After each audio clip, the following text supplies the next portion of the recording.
Hello everyone. Welcome to the What If Anime YouTube channel. Today, we are diving into an exciting new story that will take your imagination to the next level. Let's get started. What if Naruto is taken by his mother from Valley of the End, and he live with monster and god? Kairon looks out at the camp that is normally filled with campers, but now it only has those that are year-round campers. The summer ended on a sad note. Percy left to go home and be with his mother. Annabeth went to try and spend time with her father, stepmother, and half-siblings. Grover is on his journey to find the lost god, Pan. But what made Kairon really sad was that Luke went turncoat not just on the camp, but also on the gods.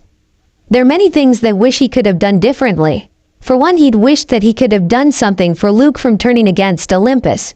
Tried to see that the gods are very busy and couldn't make much time for their children like they wanted to. Apollo was the only one of the gods that would visit every now and then to see his children. Kairon was glad that Annabeth is trying to mend the bonds with her family. Then there was Percy. He wanted Percy to stay and become a year-round camper to train him personally. Try and give Percy an edge for not if, but when he fights against Luke. As Kairon made his rounds, he arrived at the dining pavilion. The year-round campers arrived for lunch just as the dryads walk out of the trees. The naiads came up from the canoe, and the satyrs came from the meadows. The old trainer looks at several of the campers, Clarice LaRue being one of the few of Aries kids that stay year-round, Charles Beckendorf being the only child of Hephaestus that's year-round, Travis and Connor Stroll being the new consoler after Luke became a turncoat, Selena Beauregard and two other of Aphrodite's children, Lee Fletcher from Apollo, Katie Gardner and Miranda Gardiner from Demeter, to only to name a few. Kairon watches and wonders what the coming years will foretell, with the great prophecy coming to play, but he also wonders about the prophecy that about the floating island of Delos. Now that brings back memories. The island that Gaia herself blessed and enchanted to always be one with nature. She even went as far to plant the tree of life there. But where there is life, there is also death. Because of the tree of life is there, so is the tree of death. Kairon quickly banished those thoughts. The hearth that is in the center of the dining pavilion spiked became 3 times its normal size. The flames spit out a 13-year-old injured boy. Kairon gallops over to the boy and checks the boy's injuries. The aged centaur examines the wounds. None aren't life-threatening, but the gaping hole in the boy's chest has him worried. Take the boy to the big house, order Kairon. Clarice and Lee runs over, picks up the boy and quickly heads to the big house. Kairon let his mind wanders, thinking of every possible question and answer to what caused that wound. What caused the boy to fly out of the hearth? Who is this boy? But what made him really think is who is the boy's parent? Kairon takes a glance at the hearth before galloping to the big house. Clarice and Lee race towards the big house as the boy she is carrying to bleeding out all over her. Clarice questions what kind of fight caused these kind of injuries. From the looks of it, his clothes are burned, but there aren't any burn wounds on his skin. They quickly got inside and into the infirmary. Clarice put the boy on one of the beds. Lee now has a better look at the boy and quickly thinking of a possible younger brother, but quickly banished those thoughts for now. The son of Apollo has some difficulty cutting the orange jumpsuit the boy is wearing to properly clean the wounds, but still manages to cut through it.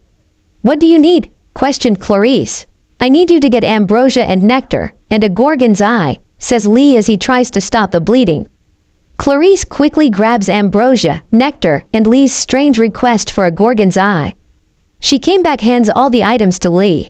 Lee grabs a nearby spoon, pours the nectar in it and spoon-feed the boy. The son of Apollo rubs the boy's throat, causing him to swallow the nectar. Lee takes the gorgon's eye. "My father, Apollo, take this gorgon's eye as an offering to heal this boy's wounds," prays Lee. The gorgon's eye bursts in sparkles of light that fall onto the boy's wounded chest, healing the wound, but leaves a scar the size of a fist. Lee sighs at the sight of the scar.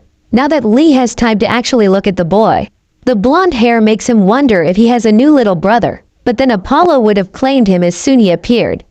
Apollo is known to claim all his children when they arrived at camp, just like Aphrodite and Demeter. Kairon wheels into the infirmary sitting in his magical wheelchair. He sighs in relief. The aged trainer wheels over to get a better look at the boy. "I see everything went fine," said Kairon.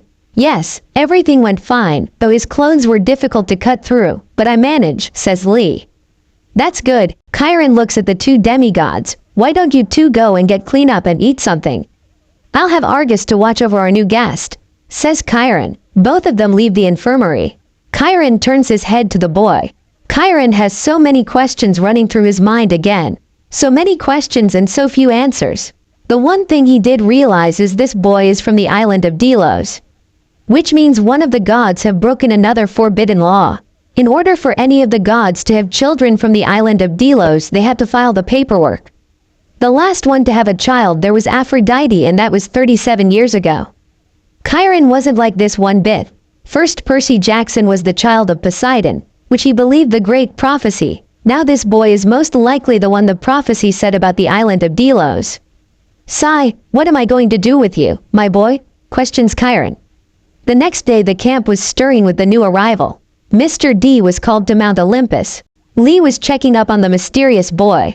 There was really nothing for Lee to do for the boy. I wished Wo was here. He'd know what to do, said Lee. Lee looks over and see that Argus watching over the boy. Last evening the boy's jumpsuit was taken off along with the headband. During it they found an empty pouch and a leg casing that housed several strange knives, and can't forget the funny-shaped toad wallet. When morning came a blue scroll was next to the sleeping boy. When Chiron tried to open it his hand was burned. How's he? Asked Chiron. Lee nearly jumped out of his skin from Chiron sneaking up on him. Chiron just chuckles at the son of Apollo. Lee put his chest to calm his heart down. He's fine just sleeping for now. The scar is another thing. Usually when a blessed healing is done there is no scars remaining, says the confused Lee. Chakra, says Chiron as he stares at the electrical scar. Huh? I'm not surprised you haven't heard of it. You heard of the floating island of Delos, correct? Questioned Chiron. Of course, that's the island the Leto had my dad, Apollo and Artemis, answered Lee. Delos has always been special. The people there are able to use something called chakra. Chakra is the combination of spiritual energy and physical energy which gives them powers that can rival half-bloods and even minor gods, said Chiron. Lee's eyes widen. How? How is that possible? Asked Lee. Don't know. That's been driving Athena crazy because she can't find out how chakra came to be. There are too many theories, but all the gods agree that they should be watched carefully. There is so much war and death on Delos that Thanatos is worshipped heavily over there. Hades hates it because of all the paperwork, said Chiron. Lee chuckles at about the part where Hades hate paperwork. How come there aren't that many half-bloods from Delos then? Asked Lee. Because those that are born half-bloods from Delos are powerful. One of the half-bloods there was a child of Demeter. How could grow a whole forest from his chakra allow? The last half-blood even was able to move through space and time. Ha ha, that one was Aphrodite's child. Zeus made it so that any gods wanting to have a demigod from Delos has to file the paperwork. Answered Chiron. Do you think I have a new little brother? Asked Lee. No. Chiron takes in the sleeping boy's looks, blonde hair, and Chiron opens one of the boy's eyelids, seeing a blue eye. While blonde hair and blue eyes are common in Apollo's children, he doesn't have the same aura like you or your siblings have, stated Chiron. Then, Lee hesitated. Zeus? Quietly asked Lee. Possible, but no. Zeus' children have an aura like the sky or lightning. While I do sense some sky in his aura, it could be because of his chakra. There are too many questions and we won't know till he wakes up, said Chiron. Just as Chiron finished, the boy stirs in his sleep. Naruto rubs his eyes as he sits up. As Naruto looks around and notices that he isn't in the hospital, he notices a man sitting in a wheelchair, a boy who looks to be a few years older than him, and some strange guy with multiple eyes on his hands and face. Watashi no iru Tokoro? Asked Naruto as he looks around the room for the quickest escape route. Ah, Japanese, said Chiron. Nani tte da no? Dono yo ni watashi wa anata o raikai suru koto wa dekimasen kuru? Asked Naruto. My Japanese is a little rusty, but I'll give it a try. Konnichiwa, ima mo shinpai shinade kudasai, where wa, mato mo shinkoku nadata kiga de anata o mitsuketa, watashi no namae ha keiron da, anata no name wa nenai desu ka? Said Chiron. Watahi no namiya uzumaki Naruto desu, koko wa doko? Answered Naruto. Sat anata wa kyanpa fubarado ni iru. Chodo one bio o makamasu. said Kairon. Kairon rolls out of the infirmary. As Naruto waits for Kairon to return, he turns his head to Lee. Of course, Lee doesn't know any Japanese to talk to the boy. But before Naruto could ask anything of Lee, Kairon wheeled back in the infirmary. Kairon tossed a coin to Naruto, who caught it. Sat, kor wa kimyo ni kikoruga, sono coin o nomakoma shiyu deshite iru. Says Kairon. Nani? Shouted Naruto. Sor coin wa would toshdachi no gengo de hanashi o suru noryoku o taikyo shimasu. Says Kairon, quickly calming Naruto down. Would Tashi wa loin de chisoku shinai nodaro ka? Asked Naruto. Kairon chuckles. Anata ga sora o nomakoma toki ie. Shonen no watashi. Anata wa coin de chisoku shimasen. Answered Kairon. Naruto looks at the coin, seeing an owl on one side, then flips the coin of and sees some type of symbol. He questions if it's fuinjutsu. The blonde brings the coin to his mouth and put it in. Soon as he did, the coin on its own went down his throat. Naruto grabs his throat, trying to stop it, but the coin fades away. What the hell, old man? Yelled Naruto between a combination of coughing and shouting. I can understand him, a shocked Lee says. What I gave you was a special coin. When swallowed, gives you the ability to speak our language. Reading though. Kairon left open. What happened? Why am I here? Where's Sasuke? How come I'm not in Konoha? Questioned Naruto. I'm afraid I don't have any of those answers. But where we came to check up on you, think morning this scroll was here. Said Kairon. Naruto looks over next to him and see a blue scroll lying next to him. The blonde picks it up, the scroll, and tries to open it. Then Naruto remembers about some scrolls that can only be unlocked by chakra, so he flared his chakra into the scroll and opened it. Kairon just sighed when he saw that. How could he forgot about seals? Naruto put some more of his chakra into the scroll to get the items out of it. A letter, another scroll, and a blue scarf. What are all these? And where did the first scroll come from? Asks Naruto. Naruto, have you heard of the gods? Questioned Kairon. Kami? What does Kami have to do with anything? Asks Naruto. Naruto, you are in a special camp. A camp which only lets special people in, says Kairon. Are you crazy? Naruto asked as he looks around. No, Naruto, you are from the floating island of Delos. But your people call it the elemental countries. Why don't you read the letter before anything else is said? Said Kairon. Naruto gives Kairon a look of disbelief. He started to wonder if he has some of the worst luck by finding weirdos. The blonde picks up the letter and opens it. Dear Naruto, I know this must be strange for you to be waking up in a strange place. Even more so when you are asked if you heard of the gods. Now don't think of Kami, but other gods. I want to let you know that you are right now outside of the elemental countries. I know this is hard to believe, but everything is going to be fine. You are with your family now, in a sense. You are now with people that won't look down on you, and forgive me for not being there for you. Please try to keep an open mind to what you're being told too. I can't tell you who I am yet, but know this. I love you, my little maelstrom. Love, Ka-chan. Naruto didn't know what to make of it. First, that he wasn't in the elemental countries. Second, that there are gods. Third, that he has a family. And finally, his mother is alive. He remembers how the villagers would say that he was abandoned because she didn't want a demon child, or that she was some whore. So he'll do what every shinobi, he'll endure. Naruto just sighs. Okay, let's say that I believe you. Then what? Asked Naruto. Well, you will be put in cabin 11 till you are claimed by your parent. Which is? Kairon leaves it open, which Naruto catches. My mom, Naruto said quietly. He still is having a hard time believing that his mother of all this time is still alive. That narrows it down a bit. We have you new clothes because your jumpsuit was covered in blood and had 2 gaping holes in it. I better go see if Mr. D is back. Lee here will show you around the camp, says Kairon as he wheels out of the infirmary. Naruto turns his head and looks at the remaining people, or should he say person. During his discussion with Kairon, the guy with the multiple eyes left. Hello, my name is Lee, says the introducing Lee. Hi, I'm Naruto. Said Naruto. Get dressed and I'll show you around camp, said Lee. Lee leaves the infirmary, leaving Naruto alone. Now that Naruto is alone, he can now think what the hell is going on. The last thing he remembers is fighting Sasuke at the Valley of the End. They both attacked each other to finish the fight. Now he's in a camp where special people come and there are gods. But none of that matter. He rereads the letter and truly doesn't know what to do. He's happy that his mom is alive and can tell that she loves him, but it raises so many questions. Slapping his cheeks, no use in crying over spilled milk dat bayo.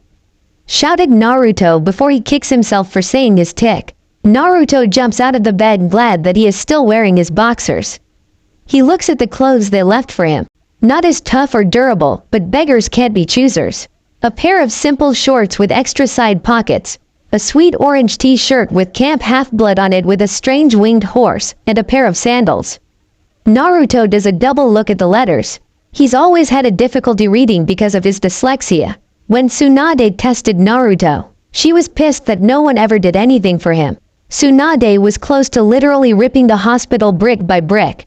Both Shizune, Jiraiya, and a whole squad of Anbu had to hold her down. After that, the new Hokage shut herself in the records room for 2 weeks. Let's just say the hospital was never the same again. Soon Tsunade sat down with Naruto and taught him ways around his dyslexia. She was happy that his skills in math was good, all thanks to the Ichiraku Tuchi and his daughter Ichiraku Ayame. They even went as far to teach him how to do his taxes when he became a shinobi. Naruto put the new clothes on and saw his headband and necklace on the nightstand next to the bed he was sleeping on. Quickly putting his headband and necklace on, but before Naruto left, he looks at the blue scarf that came out of the scroll. He doesn't know what to make of it. Is it his? Was it his mother's? The blonde hesitantly picks it up and wraps it out his neck. Warmth fills him as a hug when he did, wondering if this is what it feels like to be hugged by a parent. Naruto walks out of the infirmary to the waiting Lee. It's about time. For a second there, I thought I was waiting on a child of Aphrodite, said Lee. Aphrodite? Asks a clueless Naruto. I'll explain through the tour. Quickly saying Lee as he waves for Naruto to follow him. They walk through the camp. Lee shows Naruto the strawberry fields, the farmhouse, the archery range, the canoeing lake, the stables, the javelin range, the amphitheater, and the arena. You probably wonder what this place was made for. Well, the gods sometimes leave Olympus and med mortals. We are the results of that. We are half human and half god, i.e. demigod, but we call ourselves half-bloods, said Lee. So one of our parents couldn't keep it in their pants?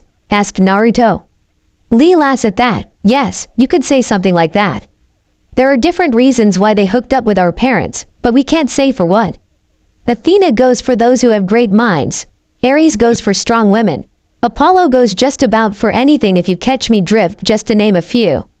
Said Lee. Naruto shudders at that last part. He knew that relationships back home were kept quiet for several reasons. Some out of fear, others to protect their loved ones from their enemies, and others because it was forbidden. Each of us that comes here learns to fight and protect ourselves till we're older, says Lee. Why? Because the monsters that hunt us don't like it when we're older and are harder to kill. So they target us when we don't have little to no training, answered Lee. Nani? Sounds like the monster's scared, if you ask me, said a confident Naruto. That's if they get here, whisper Lee. Naruto stops when he heard Lee say that. Haku came to the blonde's mind. Even outside the elemental countries that is still pain. Remember how Haku had to kill his own father because of his Kekkei Genkai. Kakashi even went to tell them that Mizu no Kuni went into a blood purge because of fear. Even how Kiri became infamously known as Chigiri no Sato, forcing the students to kill one another to kill their emotions. Naruto catches up with Lee, forgetting about that last part altogether.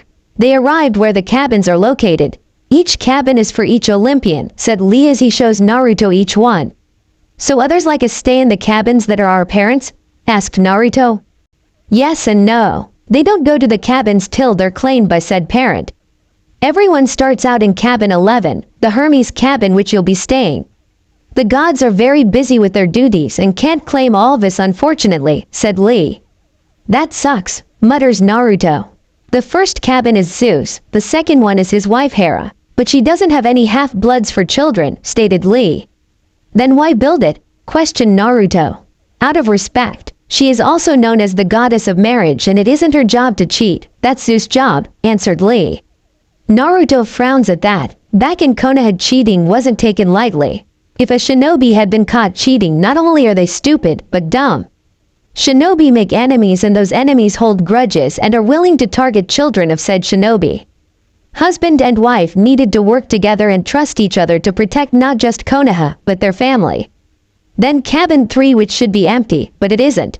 The big three, Zeus, Poseidon, and Hades, took an oath on the River of Styx to never have any more half-bloods. Poseidon broken that oath and now he has a son, says Lee. Lee shows Naruto the cabins for Demeter, Ares, Athena, Apollo, which was Lee's cabin, Artemis, Hephaestus, Aphrodite, Dionysus, and finally Hermes. This is the end of the tour. You'll be staying here till you are claimed. If you want to learn more about the gods, go to cabin 6 and they'll help you out, said Lee. Can I ask you a question? Asked Naruto. Shoot, well, why does it seem like the camp is empty? Asked Naruto. Because summer ended, Naruto just stares at Lee. What I mean is during the summer it is filled with more campers because they only need a little training to make it outside of here. Those that stay year-round either don't have a home to go back to, or their scent is too strong. If you have any more questions, Travis and Connor will help you out, answered Lee. Lee knocks on the door. They both hear objects hitting the floor and some yelling. Travis opens the door looking a little panicked. Connor is running around trying to hide things. I don't want to know. This here is Naruto, says Lee. Hearth boy, a smiling Travis said. Hearth boy? Tilting his head as he asks. It is usually common to give nicknames either for our parents or stuff that we did. You are known as Hearth Boy because you came out of the hearth yesterday. Name's Travis Stoll, and introducing Travis says, and I'm Connor Stoll. Connor says coming to the door. And we're the Stoll brothers, both said at the same time. Naruto immediately saw the gleam of pranksters in their eyes. Oh, they were going to get along just fine. Travis and Connor let Naruto in after saying goodbye to Lee. Naruto looks around the cabin, noticing that most of the beds are taken. Sorry about the beds. You see the summer, said Connor. Both Connor and I are counselors for cabin 11. There are sleeping bags in the closet over there, says Travis. Naruto walks over to the closet. He hears both Travis and Connor snicking. Naruto opens the door to the closet and his eyes widen. An avalanche of sleeping bags came crashing down onto the blonde. Now he knows why the Stoll brothers were snicking. Now he knows his first victims. After the avalanche of sleeping bags, everyone as the cabin heads towards the dining pavilion. There Naruto see 12 tables in the same formation like the cabin, so he quickly put 2 and 2 together and got fish. Naruto's eyes widened when he saw the dryads come out of the trees, naiads coming out of the canoe, and saw satyrs come from the meadows. Dryads, Naiads, and satyrs. Dryads are tree spirits, Naiads are river spirits, and satyrs are some more nature spirits, says Connor as he chuckles at Naruto's expression. Naruto looks around as more and more campers arrive at the dining pavilion. As he watches them, he gets a strange feeling that they were family in a sense. He doesn't know where this feeling came from, but he likes it. Then Naruto nearly has a heart attack when he sees Kairon. Naruto's seen some strange stuff when he became a shinobi, but a half-man half-horse he was not expecting. Naruto, my boy. It's good to see you, greeted Kairon. Naruto ignores what Kairon, keeping his eyes glued to Chiron's horse body. Kairon notices where Naruto is staring at. Naruto, said Kairon. This snaps Naruto out of his staring. I wasn't staring. Naruto quickly says, I'm used to it. You will be learning about Greek history tomorrow, so you'll get used to it soon enough. I wanted to tell you that I have your patch, leg holster, and kunai. You'll get those back tomorrow when you go to the archery range. And with that Kairon prances away. Naruto sits with the rest of cabin 11. He looks around again to get a better look at some of the other campers. As he did, he notices that they are looking at him, hearing them say it's Hearth Boy. Yup, he was going to hate that nickname. Kairon gains the attention of the campers. Some of you are wondering about our new guest. Mr. D has yet to return from Mount Olympus to let us know anything that he has learned, Kairon tells them. Where did he come from? Someone questions from Athena's table. He is from the floating island Delos. That is the same island that where Leto gave birth to Apollo and Artemis. Now if you have any questions, ask him yourselves, but not now. With that, let's eat. To the gods, said Kairon. Everyone else shouts, to the gods. Naruto pouted because there was no ramen. There was barbecue venison, different types of fruits and vegetables. Connor told Naruto to follow them as they went to burn some of their food. The gods like the smell of burnt food. Everyone prays to their cabin, said Connor, when Naruto got to the hearth and put some in the hearth. Thanks for letting me stay. Hermes, Naruto put some more in the hearth, and thanks mom for letting me know that I have a family.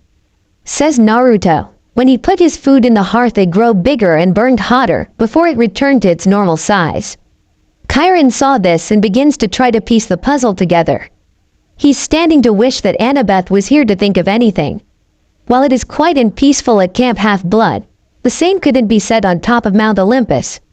When Naruto made an appearance at the camp, Zeus called all the Olympians to a meeting. Dionysus, what can you tell us of the boy? Ordered Zeus. The boy was injured when he arrived, Dionysus says as he waves his hand to make an image of Naruto to appear when he first appeared at camp. Apollo whistle, damn, kid got lucky with the hole in his chest. How did he survive? Asks Apollo. Chiron ordered 2 of the campers to take him to the infirmary. I believe it was Cammy and Liam, Dionysus says lazily. Athena shakes her head, most likely one of your kids Apollo. The better question is, who brought him here and why? Questioned Athena. We'll have to summon Thanatos for better questions, said Poseidon. Zeus summons Thanatos to the meeting. As they are waiting for Thanatos arrive, Aphrodite stares at Naruto's image. The hair and eyes remind her of one of her children, but for the life of her, she can't remember.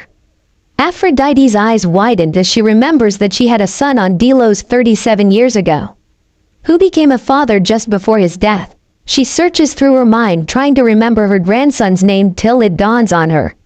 That's Naruto, shouted Aphrodite. You know this half-blood, Aphrodite? Questioned Zeus. Yes, my son Minato was going to become a father just before he died. He named his son Naruto, answered Aphrodite. How did you know that your son was going to be a father? You know the law about Delos, stated Athena. I check in all of my children. Ow! The smile on Minato-chan's face when he learned he was going to be a father. Smiles Aphrodite. Then you know who the mother is, correct? Questioned Athena. Her name was Uzumaki Kushina, but I never felt any divine powers from her. Said Aphrodite. Just as the goddess of love finished, that Thanatos appears in the meeting hall. The god of death kneels before Zeus. You summoned me, Lord Zeus? Said Thanatos. Yes, Thanatos, can you tell us more about this boy from Delos? Questioned Zeus. Yes, his name is Uzumaki Naruto. Genin of Konohagakure no Sato, or better known as Village Hidden in the Leaves. He is the son of the Yondaime Hokage, Namikaze Minato and Uzumaki Kushina, the second Jinchuriki of the Kyuubi no Yoko. Naruto is the third Jinchuriki for the Kyuubi, stated Thanatos. A Jinchuriki? A Jinchuriki. Roaring and angry Zeus. Calm down, brother. You know how Jinchuriki are treated. We can only hope Konoha hasn't done anything to the poor boy's mind like the other villages. Poseidon says, trying to calm his brother down. What type of seal does the boy have? Asked Athena. Minato first used the Shikifu Jin to summon me. He then separated the Kyuubi's yin half, then placed it within himself and used Hake no Fuin Shiki on the Kyuubi's yang half to place it in his son, stated Thanatos. Where is Minato's soul now? Questioned Zeus. In my stomach for 100 years. Those who use the Shikifu Jin won't be allowed to enter the underworld for 100 years, stated Thanatos. Can you take Minato out so he can tell us why he sealed the Kyuubi in his own son? Asks Aphrodite. I can only do it for a short time, so make sure you ask all the questions that you need to, otherwise you'll have to wait for another 87 years. Stated Thanatos. The god of death doesn't wait to be ordered to pull Minato's soul out of his stomach. When Minato appeared before the gods, he is shocked that he isn't in Thanatos' stomach anymore. What? What happened? Is my prison time over? Asked Minato. No, we wish to know why you sealed the Kyuubi in your own son, Athena more order than asked. Shortly after Kushina gave birth to Naruto, a masked man calling himself Uchiha Madara attacked and killed the midwives and all the Anbu that was there. He then went as far to take Naruto hostage, says Minato. Some of the gods and goddesses didn't like that a baby was taken hostage. Because of Kushina's birth, the seal on her was weakened to the point that the Kyuubi could escape. I managed to save Naruto, but Kushina was taken and the Kyuubi was taken out of her. She only lived because she was an Uzumaki. With the Kyuubi outlaws, I had to do something, but the masked man attacked me again. During the fight I knew that this man would cause a lot of problems in the future. That's when I made a decision to make Naruto into a Jinchuriki. I know it wasn't the best decision to make, but I believe that Naruto can use Takyubi to defeat the masked man, finishes Minato. You really believe that? Asked Athena. If I can't believe in my own son, then who could I believe in? I know that I put a heavy burden on Naruto, but I know you'll endure, because that's what makes a shinobi. Said Minato. A lot of the gods smile at that. They can see that Minato really cares for his son and have a lot of faith in him. Thank you Yondaime Hokage. For your help, your punishment has been lessened 25 years, said Thanatos. Can I ask for one last thing before I go back? The Yondaime asks. What is it? Answers Zeus. Tell Naruto that I am sorry for the burden that I gave him and that I love him no matter what he decides to do with his life. I'll be proud no matter what, said Minato. Very well, said Zeus, and with that Thanatos swallows Minato back into his stomach. Zeus dismisses Thanatos. Well, that answers some questions. But who is Naruto's godly parent? And what will their punishment be? Asked the sun god. The goddess that had the boy will have till the winter solstice to claim him. If not, the boy will be killed and the Kyuubi shall be sent back to Delos. Dionysus, I want you to watch the boy and make sure that the seal doesn't break. With that this meeting is over. Commanded Zeus. Camp Half-Blood. The sun breaks over the horizon bathing the valley in its light. Everything is peaceful until there was a loud boom. Green smoke comes out of all the cabins. Everyone runs out of their cabins from the smell. The worst ones that were screaming are those from Aphrodite cabin. Chiron gallops over and calls them to gather. What happened here? Asked Chiron. Someone sent off a stick bomb throughout all out cabins. Chiron looks over to the Stoll brothers for they are known for doing stick bombs, but even Hermes' cabin was hit. This is making Chiron wonder who could have done it. The old centaur looks around at the campers and notices that the newest camper is missing. Chiron resists groaning. Great, another prankster, but this one has stealth training. Said prankster is at the dock overlooking the lake. Naruto takes out the other scroll that he got the other day. He flares his chakra through it and opens it. Naruto looks through the scroll and notices that there are only a few things in it. The blonde puts some chakra in the first seal in the scroll. Pops out 2 leather band, one slightly bigger than the other. Naruto looks at them and can't make out what they're supposed to be. He flares some of his chakra into one, but nothing happens. Scratching the side of his head, he slides it up his left arm till it can't go any farther. The leather band stops just before his elbow. Naruto takes the other leather band and slides it up his left arm too, stopping it at his wrist. Again, flaring his chakra through both of them this time. A small red-maroon shield. It is wider near his elbow and becomes nearlier as it gets closer to his wrist. The leather bands are holding the shield in place. A shield? But I don't know how to use a shield, complains the blonde. As he looks at the shield, a black chain comes out of the end of the shield. The chain links look somewhat thick with a pointed end that is sharp enough to pierce through just about anything. Questions a clueless Naruto. The hooves on the wooden dock alerted Naruto. The black chain becomes bright red as it starts to burn through the planks on the dock. Chiron finds Naruto at the docks with a shield attached to a chain that's burning through the dock. "Oh, Mr. Uzumaki, here you are," greeted Chiron. "Oh, good morning Rojin Chiron," greeted back Naruto. The chain cools down, becoming black was more. Chiron looks at the shield and chain. Of all his years the old trainer has never come across such a shield. "What do you have there, Mr. Uzumaki?" asked Chiron. "Huh?" Naruto looks at his shield. "This shield was in this scroll that I got from the other scroll." "I don't know how to use it," says Naruto. I honestly don't have a clue how to use a shield like this. Most weapons that half-bloods use are just common weapons, but with a few unique weapons appearing every now and then. I must say that shield is the most unique I have seen, and I've lived for 3,000 years. You'll be learning to use a shield, but that chain is going to take some time and most likely you'll be the one to be finding how to use it," said Chiron. The chain retracts back into the shield. Chiron saw this and was intrigued. Never had he seen everything like this shield before. The centaur wonders if Hephaestus made that shield. There is one thing that's for sure. With Naruto around, things are going to be interesting. After breakfast, Naruto started his class for Greek history. When he first opened the book, the blonde was expecting for the words to move around and confuse him, but when they didn't, he rubbed his eyes. Someone for Athena cabin told that their brains are hardware for ancient Greek. This of course made Naruto face palm. All these years of and he couldn't even read the characters because his brain wouldn't let him. Good thing that Tsunade taught him a way around it.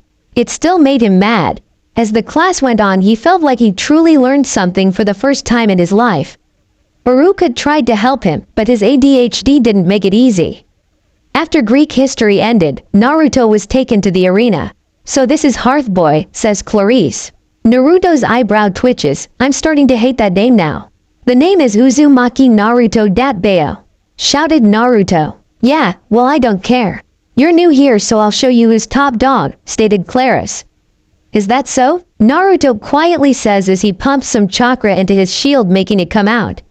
"Oh, you have a shield, but can you use it?" questions Clarice as she takes up her shield and spear.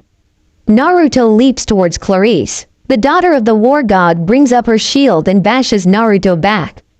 The blonde slides back and crouches. The black chain comes out of the shield, whipping his arm. The chain went towards Clarice. Clarice raises her shield to block it. The chain hits the shield, but goes around the shield and hits Clarice's unprotected backside. As she stumbles, Clarice loses her balance when Naruto jumps on her. Naruto grabs the chain and thrusts at her. Clarice forces Naruto off of her and back to her feet. The daughter of war thrusts her spear at Naruto, sparking electricity at him. Phantom pains flare at his chest. Naruto ducks under the spear thrust and makes his way to her. When the blonde was close enough, he uppercuts Clarice, making her airborne. Follow up by a sharp kick to her back, wrapping his chain around her and pulls. Clarice hits the ground hard, causing her to lose her breath. She groans till she feels added weight on her chest and the feel of cold metal touches her throat. Opening her eyes and stares into Naruto's azure blue eyes. Clarice's cheeks redden. "Yield," command Naruto. Smirking, "You win this round," stated Clarice. Naruto gets off of Clarice and gives her a hand. Pulling Clarice to her feet, Naruto notices that she reminds him of the kunoichi. Taking training seriously and trying to become stronger. Nothing like how Sakura and Ino didn't train that much. Their fight in the Chunin exams showed that. He remembers how Kurenai was disappointed in them for fanning over Sasuke. "You said your name is Uzumaki?" asked Clarice. Naruto. "Rojin Kairan said that my people say our surname first." "What's your name?" asks Naruto. "I'm Clarice. Most people that come to camp aren't good at fighting." "Where did you learn to fight like that?" asks Clarice. "I was trained to be a shinobi. I've been learning to fight since I was 8. I can say one thing for sure. You take your training very seriously," said Naruto. "Of course," proudly stating Clarice. "I'm a daughter of Ares, the god of war. I'm no daughter of Aphrodite. I take training very seriously and I don't take shit from anybody. I can respect for beating me. If you want spar anytime, just find me. Now let's see how you are with a sword," says Clarice. Trying to use a sword was a trial by error. None of the swords felt right. They either weighed too much, too light, too long, or too short. Which was strange that Naruto would have a difficult time with them, consider all the time he'd practiced with kunai. Clarice stated because he was so used using knives for so long he can't get used handling a sword. And with Naruto being Naruto, stated he'll master using swords in no time. After sword practice came shield practice. Clarice forced Naruto to use a heavy shield. When Naruto asked why, she says by using a heavier shield he won't notice the weight of his personal shield. The daughter of war went to teach Naruto the correct way to hold a shield, use it properly, and even use it as a weapon. "You aren't half bad, Hearthboy," says Clarice. "I could say the same thing about you, Riz-chan," said Naruto. With practice coming to an end, lunch came rolling around. Naruto once again pouts that there is no ramen, but at least he is eating right. Kakashi would always trying and telling Naruto to eat more than just ramen. After lunch, Naruto came to the archery range. Lee was there with some of his cabin members and Kairan was there as well. "Good afternoon, Mr. Uzumaki," greeted Kairan. "Afternoon, Rojin Kairan," said Naruto. Kairan takes out Naruto's patch and leg holster. "Here are your patch and leg holster," says Kairan as he hands them to Naruto. Naruto takes out one of his remaining kunai and throws it at the target. The kunai doesn't hit the bullseye, but gets pretty close. Impressive. Now let's try with a bow and arrow, stated Kairon. Konoha, Tsunade not having a good day. Kakashi arrived back looking defeated. He reported that a woman looking a lot like Kushina took Naruto. Jiraiya returned wanting to take Naruto on a 2-year training, but learned that he was kidnapped. He went into his spy network to find him, but with no good news. Worst was a council meeting was called and she didn't know till one of her Anbu alerted her. What is the meaning of this? Yelling Tsunade as she breaks open the doors. Hokage-sama, we are having a meeting to label the demon as a Nukenin, says one of the civilian council members. What? Roars Tsunade. How dare you call this meeting and not to include me? The only one that is going to become a Nukenin is Uchiha Sasuke. Yelling the angry Senju. The boy is nowhere to be found, stated Danzo. Because he was kidnapped by someone who looks like his mother, said Tsunade. The whore came ba.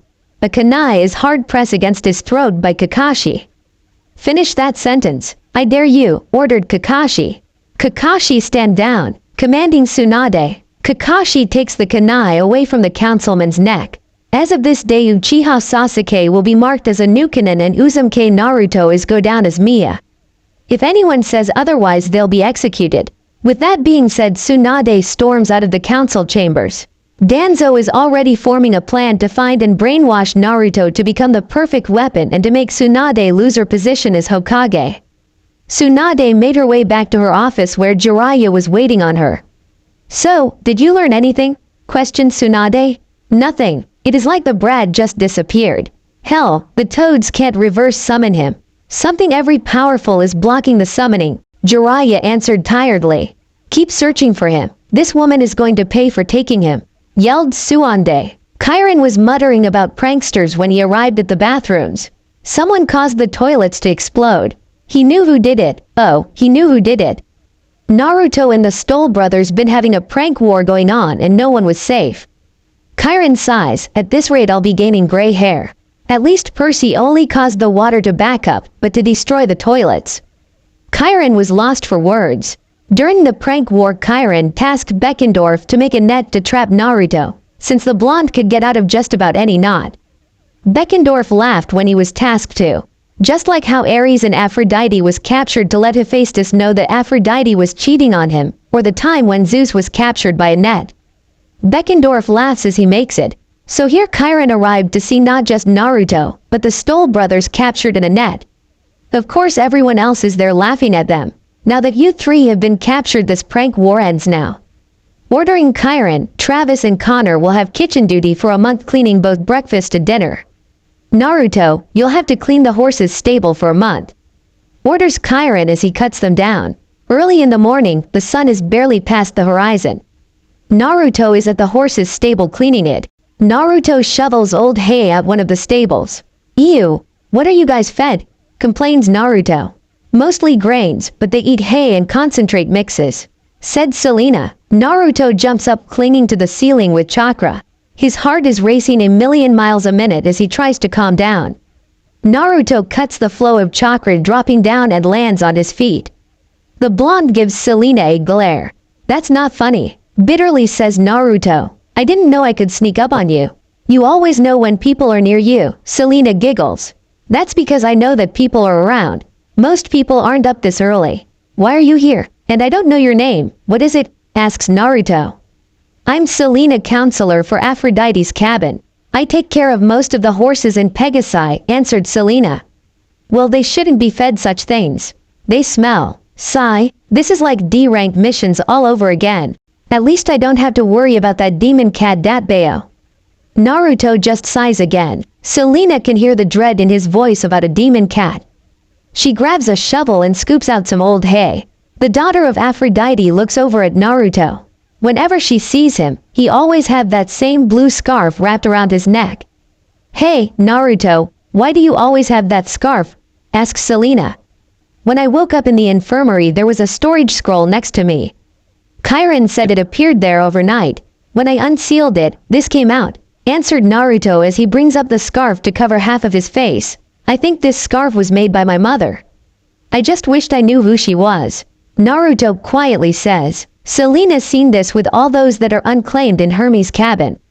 It saddened her that so many don't know if they're forgotten, or don't know if their parent wanted them in the first place.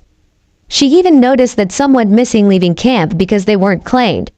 Selena places her hand on Naruto's shoulder, grabbing his attention. I'm sure wants to, but maybe she can't. Many of the gods are very busy. Selena says, trying to comfort Naruto. I know the gods are busy, but then why did she bring me here? There are so many questions I want to ask her, but I don't know. I don't, says Naruto. Naruto was loose for words. Every morning and night Naruto rereads the letter from the scroll. Even after he was brought to camp, he still wonders why he was brought here. Did his mom wanted him to live in a place where he wouldn't have to kill like most shinobi? To live a life where he can have peace when he is old enough? The blonde even thinks it was some sick joke. Feeling like he wasn't wanted, cutting off from the world, the voices of the villagers coming to taunt him. But before he could give in to despair, Selena brought about it. Did you hear me? Asks a concerned Selena. Yeah, I'm fine. Just losing thought, said Naruto, wanting to change the subject. So what's this about you and Clarice? Asks Selena. What about her? Asks a clueless Naruto. Selena was dumbfounded. Ever since Naruto and Clarice started training together, they have been hanging out with one another ever since then. There was even a betting pool to see for how long it'll take them to start going out with each other. You hang out with Clarice all the time. What do you guys do? Asking Selena. We train. She's been helping me with my chain whip. Riz-chan says that it is so unpredictable it makes the perfect weapon to train against. A still clueless Naruto answers. So that's it? You guys just train and nothing else? There has to be more? Selena almost demanding. We hang out because Riz-chan is fun to hang out with. I don't get what you're going on about, says the clueless blonde. Selena is starting to think that they just like to hang out with one another. There wasn't anything going on between the two of them, just two friends hanging out. The daughter of Aphrodite is happy that Naruto has a friend. September. When Naruto was finished with his punishment to cleaning out the stables, he still went to them and talked with Selena in the mornings. He learned that she wasn't like the rest of Cabin 10 and that she's a neat freak. Arts and crafts was something Naruto thought was strange. During arts and crafts he met Beckendorf. The counselor of Cabin 9 told Naruto that arts and crafts can be used to make anything that they can think of. After he learned that you can try to make anything you wanted, well, he tried to make more kunai and shuriken to replace the ones he'd lost. After that, when arts and crafts came, he was closely watched. It's not my fault that I started a fire by accident, muttering a depressed blonde. It just shows that we care, Beckendorf chuckles. I don't even know how it started, Datbeo, shouted Naruto. Yes, we don't know how that fire started, says Beckendorf. Naruto just pouts as no one will believe him. Honestly, one minute he was making a case for his shuriken and then the next there was a fire. The fire just started out of nowhere and quickly spread out of control. Big Beck, can you help me with making kunai? Asking Naruto as he tries to make another cast for his shuriken. Sure, as long as I get to take a closer look at that shield of yours, said Beckendorf. Ever since Naruto had gotten his shield and started to use it, it has become the talk of the camp for it being so strange. Clarice says because the chain whip can extend and retract, giving it so much potential in battle. She even said because the chain whip can superheat, it makes it perfect for wrapping around monsters and burn them. Naruto just sighs. Fine. Naruto pumps some chakra through his leather bands, causing the shield to form. Sliding the shield off of his arm and hands it to Beckendorf. Beckendorf was surprised by the weight of the shield. The son of Hephaestus thought he was holding a feather in his hands. Beckendorf places the shield on the table and takes a closer look at it. Naruto on the other hand hummed as he finishes with his shuriken cast. He smiles at his hard work paying off. Naruto found out that the celestial bronze that every half-blood uses is heavier than the iron kunai and shuriken that he normally uses. Of course, in Naruto's mind he saw it as a great way to train while fighting. Using a heavier metal than normal would make his swings faster and heavier when he switches back. By the gods, shouted Beckendorf. Naruto looks over at a surprised Beckendorf. What is it that you found out, Big Beck? Asks Naruto. Your shield, it is made out of adamantium, shouted a still shocked Beckendorf. Is that a good thing? Now a concerned Naruto asking. It's a very good thing. Adamantium is the rarest ores found. It's so rare that Hephaestus keeps records of all the ore on Mount Olympus. Adamantium is the hardest stuff in the world, and that's what your shield is made out of. Nothing's going to cut through this shield. Can you get that chain whip out? Asks Beckendorf. Naruto places his hand on his shield and pumps some chakra into the shield, causing the chain to come out. Beckendorf holds up the chain, looking at each link individually. Oh, this is Stygian iron, said Beckendorf. What's that? Asked Naruto. There are magical ores that the gods, immortals, and half-bloods use as weapons. Celestial bronze is the most common because it is mined from Mount Olympus.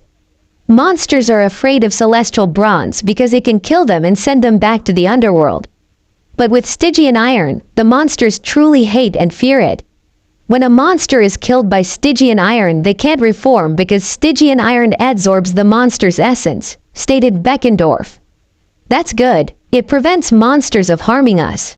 But why don't we use more of it if it works like that? Asks Naruto. Because Stygian iron can only be found and mined in the underworld and cooled in the River of Styx. Only those who work for Hades use Stygian iron. But what really makes it truly different from celestial bronze is that Stygian iron can harm not just us, but can harm mortals, said Beckendorf. But I thought harming mortals was a bad thing, because they can't see us through the mist? Questioned Naruto. Normally you're correct, but there are times when a mortal can see us and we call them clear sight.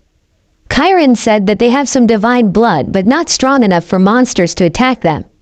They are the ones that usually contact satyrs when they come into contact with half-bloods trying to get here. Says Beckendorf. Beckendorf went back to examining Chain Whip. He is truly left without for words. The craftsmanship can only belong to his father, for none could make the chain links in such a way.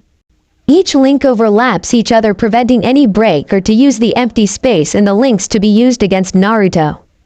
Beckendorf had Naruto pump some chakra through the chain whip, causing it to become bright red.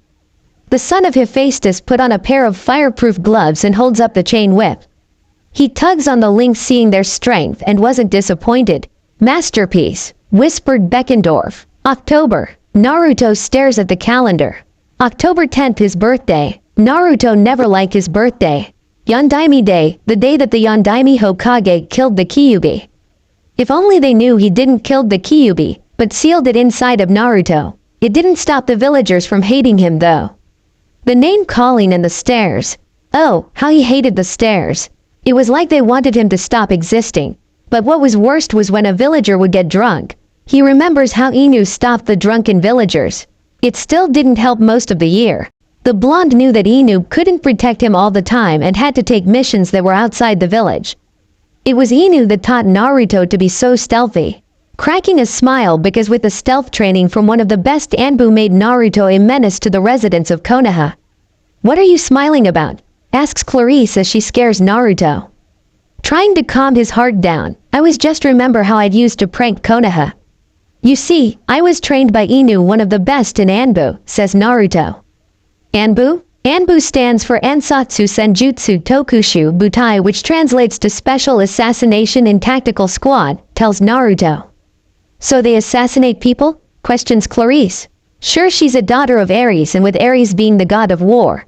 Even though killing comes with war, she doesn't necessarily likes killing unless it's a monster. Not all the time from what I heard.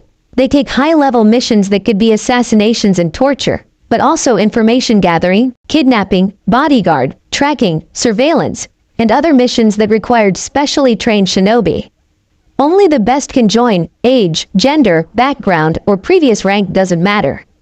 Ba-chan said with my stealth I could have joined, but my ADHD prevented that, explains Naruto.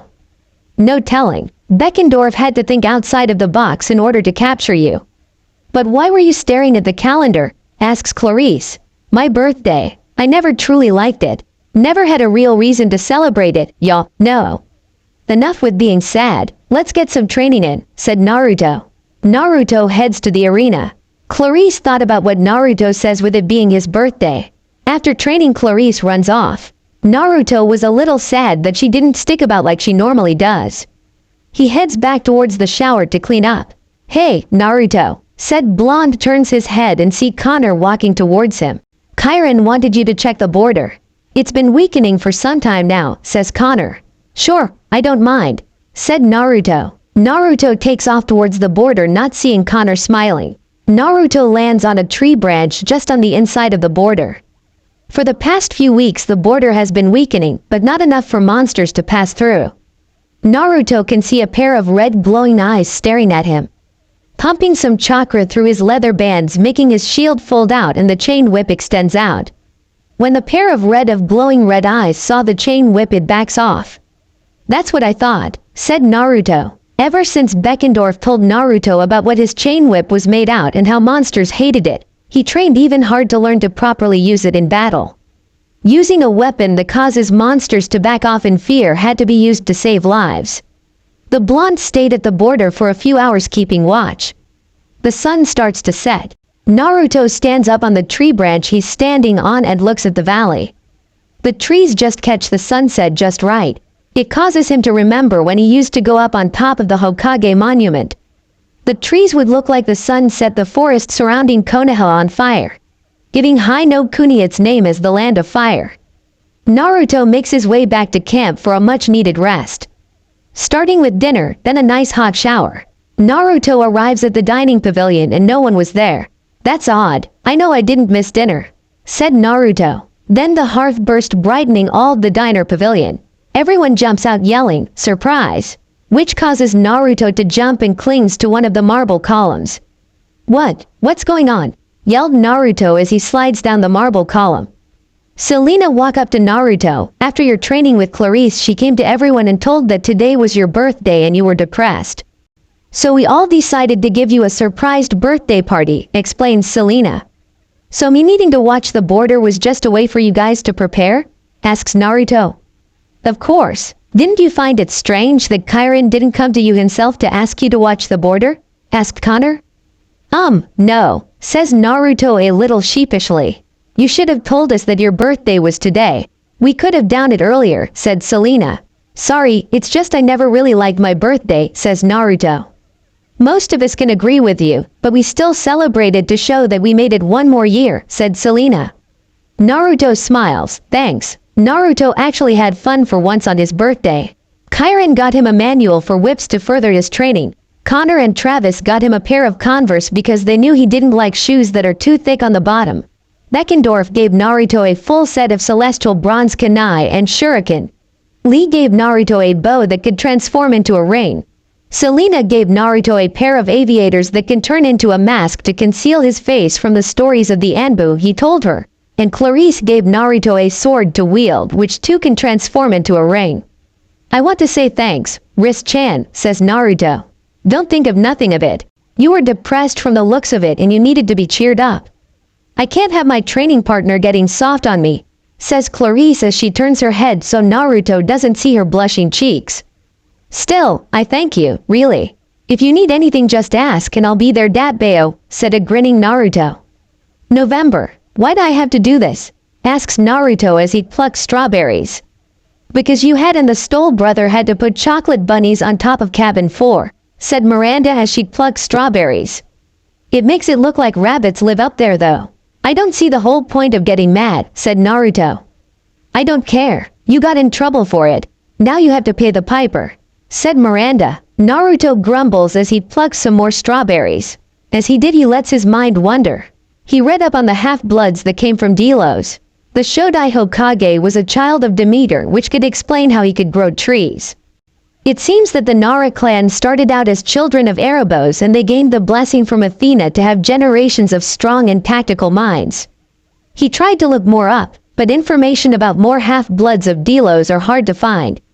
As Naruto was plucking strawberries, it reminded him of when he used to water his plants back in his old apartment. That was really the only time he would calm down. Times like this he thinks about Konoha. Would he be on another mission now? Would he be training to get stronger? Then there is Ba-chan, Ero Sennin, Kakashi Sensei, Ruka Sensei, Old Man Tucci, Ayame Nichan, and Shuzi Nichan. He wonders what they are doing now. Ba-chan is probably trying to drink, but Shuzi Nichan won't let her. Ruka Sensei is probably teaching at the academy now. Old Man Tucci and Ayame Nichan are probably working hard and sailing ramen. Kakashi Sensei is probably reading Icha Icha. And Ero Sennin is probably peeping at the hot springs. Hope Ba-chan finds out and hits Ero Sennin, said Naruto. December. Chiron wasn't having a good day. The winter solstice is quickly approaching and he knew what would happen to Naruto if he isn't claimed by then. Many of the campers have grown to like him. The old trainer even heard of the betting pool about Naruto and Clarice. Everyone, can I have your attention? Everyone turned their head to Chiron. As you know, the winter solstice is coming up. And as you all may know, the gods let us come to Mount Olympus. I want each camp counselor to have a list of those wanting to go to Mount Olympus by the end of the day. Said Chiron. Naruto really didn't think much about going to see Mount Olympus. I mean, sure, it would be cool to see it, but I don't want to go. Not yet, at least, thought Naruto as he makes his way to the arena. Clarice is already there waiting on him. She is holding her shield and sword. Yup, Naruto wasn't going to like today's training. The blonde's shield folds out and the ring on his right middle finger transforms into a sword that Clarice gave him for his birthday. Ever since then, Clarice has been pushing Naruto into wielding a sword. You look depressed again. Was it about going to Mount Olympus on the winter solstice? Asks Clarice as she swings her sword at Naruto, who blocks it with his shield. Yeah, I mean, I would go, but it wouldn't feel right till I was claimed. Said Naruto as he thrusts his sword at Clarice, who parries, followed up a swing to his "You Protect Ed" side. Naruto twists his body to block with his shield. Clarice knew how much Naruto wanted to be claimed and know who his mother is. She thought with him going to Mount Olympus it will cause his mother to claim him. Why don't you go? Says while blocking a sword swing. Think about it. Maybe your mother wants to claim you, then talk to you, said Clarice. Naruto stops in mid-swing and truly thinks about. Maybe that was the reason he wasn't claimed yet. Maybe his mother was wanting to see him, then claim him. Naruto nods his head. You're right. Thanks, Riz-chan. You just know what to say, Dat Bayo, said Naruto, causing Clarice to look away with red cheeks. A few days later, those that wanted to come to Mount Olympus arrived at the Empire State Building. This was the first time that Naruto was outside of the camp since coming to it. He was shocked to see how tall the buildings were, the amount of people, and the lack of nature. Thankfully, one of the member of Cabin 6 explained everything to Naruto, who was getting over the cultural shock. Everyone entered the Empire State Building and headed towards floor 600. At the top, again Naruto was lost for words. He'd never seen anything so beautiful. As he was lost at the beauty of Mount Olympus, a light shines over Naruto's head. Everyone takes a step away from Naruto. Chiron smiles at long last that Naruto is being claimed. All of Naruto's friends smiled too, for they knew how much he wanted to be claimed. When the light died down, everyone, not just the campers, but the residents of Mount Olympus and the minor gods that were there were shocked. Above Naruto's head is the symbol of the hearth and a smaller one with a dove. All hail Naruto Uzumaki, son of Hestia and legacy of Aphrodite, cheered Chiron. Everyone kneels to Naruto like all the claims before. But he was lost for words. Not only for that his mother claimed him, but he's a legacy of Aphrodite. With Naruto's claiming, Zeus immediately called for a meeting demanding Hestia to be there. Hestia, I think you should explain to Zeus why you have a son, asks Zeus. Zeus was known for having a temper, but he wasn't going to get mad at his sister for even if she isn't one of the Olympians. Even if she doesn't fight, she is still very powerful with being the firstborn of their mother and father. Well, it started 39 years ago. I decided to visit Delos because I'd never been there. During my visit, I heard a family praying to have children. I learned that the wife had an injury very close to her womb that prevented her from carrying a child to full term. Even with my blessing and healing her to the best of my abilities, she still couldn't carry a child. So I took a part of my very own essence and placed it inside of her, explained Hestia. To do that, that part of you became mortal, says Athena. It did. I soon left Delos and returned to my duties. It wasn't until 14 years ago that I gained the memories of my mortal self, whose name is Uzumaki Kushina. I spent the last 13 years going through the memories of Kushina to learn that I'd married and had a son, said Hestia. Man, talk about a lucky bastard. He married Aunt Hestia, one of the most beautiful goddesses, pouted Apollo. Hello, daughter-in-law, Aphrodite says while giggling. I was surprised that Minato acted nothing like you. Aphrodite, smiles Hestia. He got that from his father. Minato did get my looks. Smiling Aphrodite. That would explain why his handwriting was soon girly, said Hestia, causing the rest of the gods laugh at the truth. If you excuse me, I want to talk to my son, says Hestia. I want to go see my grandson too. Aphrodite says while jumping from her throne. Zeus ended the meeting and was happy that it ended on a happy note, but it also showed a loophole. Zeus knew he had to look over and fix it so that doesn't happen again. The god of justice couldn't even punish Hestia because she didn't know it till 14 years ago. Zeus smiles for his sister for having a son. Naruto was pulled away from everyone by Chiron. Before he could ask why Chiron pulled him away, two women walked towards the blonde. One of the women had red hair and violet eyes. Naruto swear he'd seen her face somewhere, but can't put his finger on it. The other woman for some strange reason looks a lot like an older Clarice. Hello, Naruto, said the redhead. Hi, who are you? Naruto asks the redhead. I am your mother, said Hestia. For the first time in Naruto's life, here he was standing in front of his mother. He doesn't know what to do. Does he hug her? Does he say anything? What does he do? Can I hug you? Naruto quietly asks. Why yes, said Hestia. Before Hestia could do anything, Naruto hugs her, almost causing to fall. The goddess of the hearth wraps her arms around her son for the very first time. Naruto welcomes the warmth that his mother is giving him. The blonde was so happy that he couldn't hold back his tears and just let them go. Everything was perfect. Nothing in the whole world didn't matter. Not the camp, not Konoha, nothing. The only thing that matters, truly that matters, is right now in the arms of his mother. Hestia just kisses Naruto on the top of his head as he cries. When first learned of Naruto, she wanted to take him from Konoha. Being the goddess of family, she always wanted a family to call her own. Now she has a son. My little Maelstrom. Hestia rubs her son's head, holding him tightly. My little Maelstrom, I've always wanted to hold you. To watch you as you grow up, says Hestia. It's really you, isn't it? Asked Naruto to look up at her. Yes, my little Maelstrom, said Hestia before she kisses his forehead. Oh, it's so sweet. I want a hug, pouted Aphrodite. Mother and son broke from their hug. Naruto now has a better look at the other woman. She looks so much like an older Clarice, but that can't be since her divine parent is Ares. And the last time he checked, Ares was a guy, unless he has a change. Who are you? Asks Naruto. Oh, that can't be. I am your grandmother, but call me mom. Proudly says Aphrodite. Obachan, said Naruto. No, mom, Obachan, mom, Obachan. Stop it, you too. Now Aphrodite, if Naru-chan here wants to call you Obachan, then let him call you that, said Hestia. It's not fair. I want him to call me mom. Sigh, fine, but I want to let you know, Naru, that you can stay in my cabin. I can't wait to see your love life.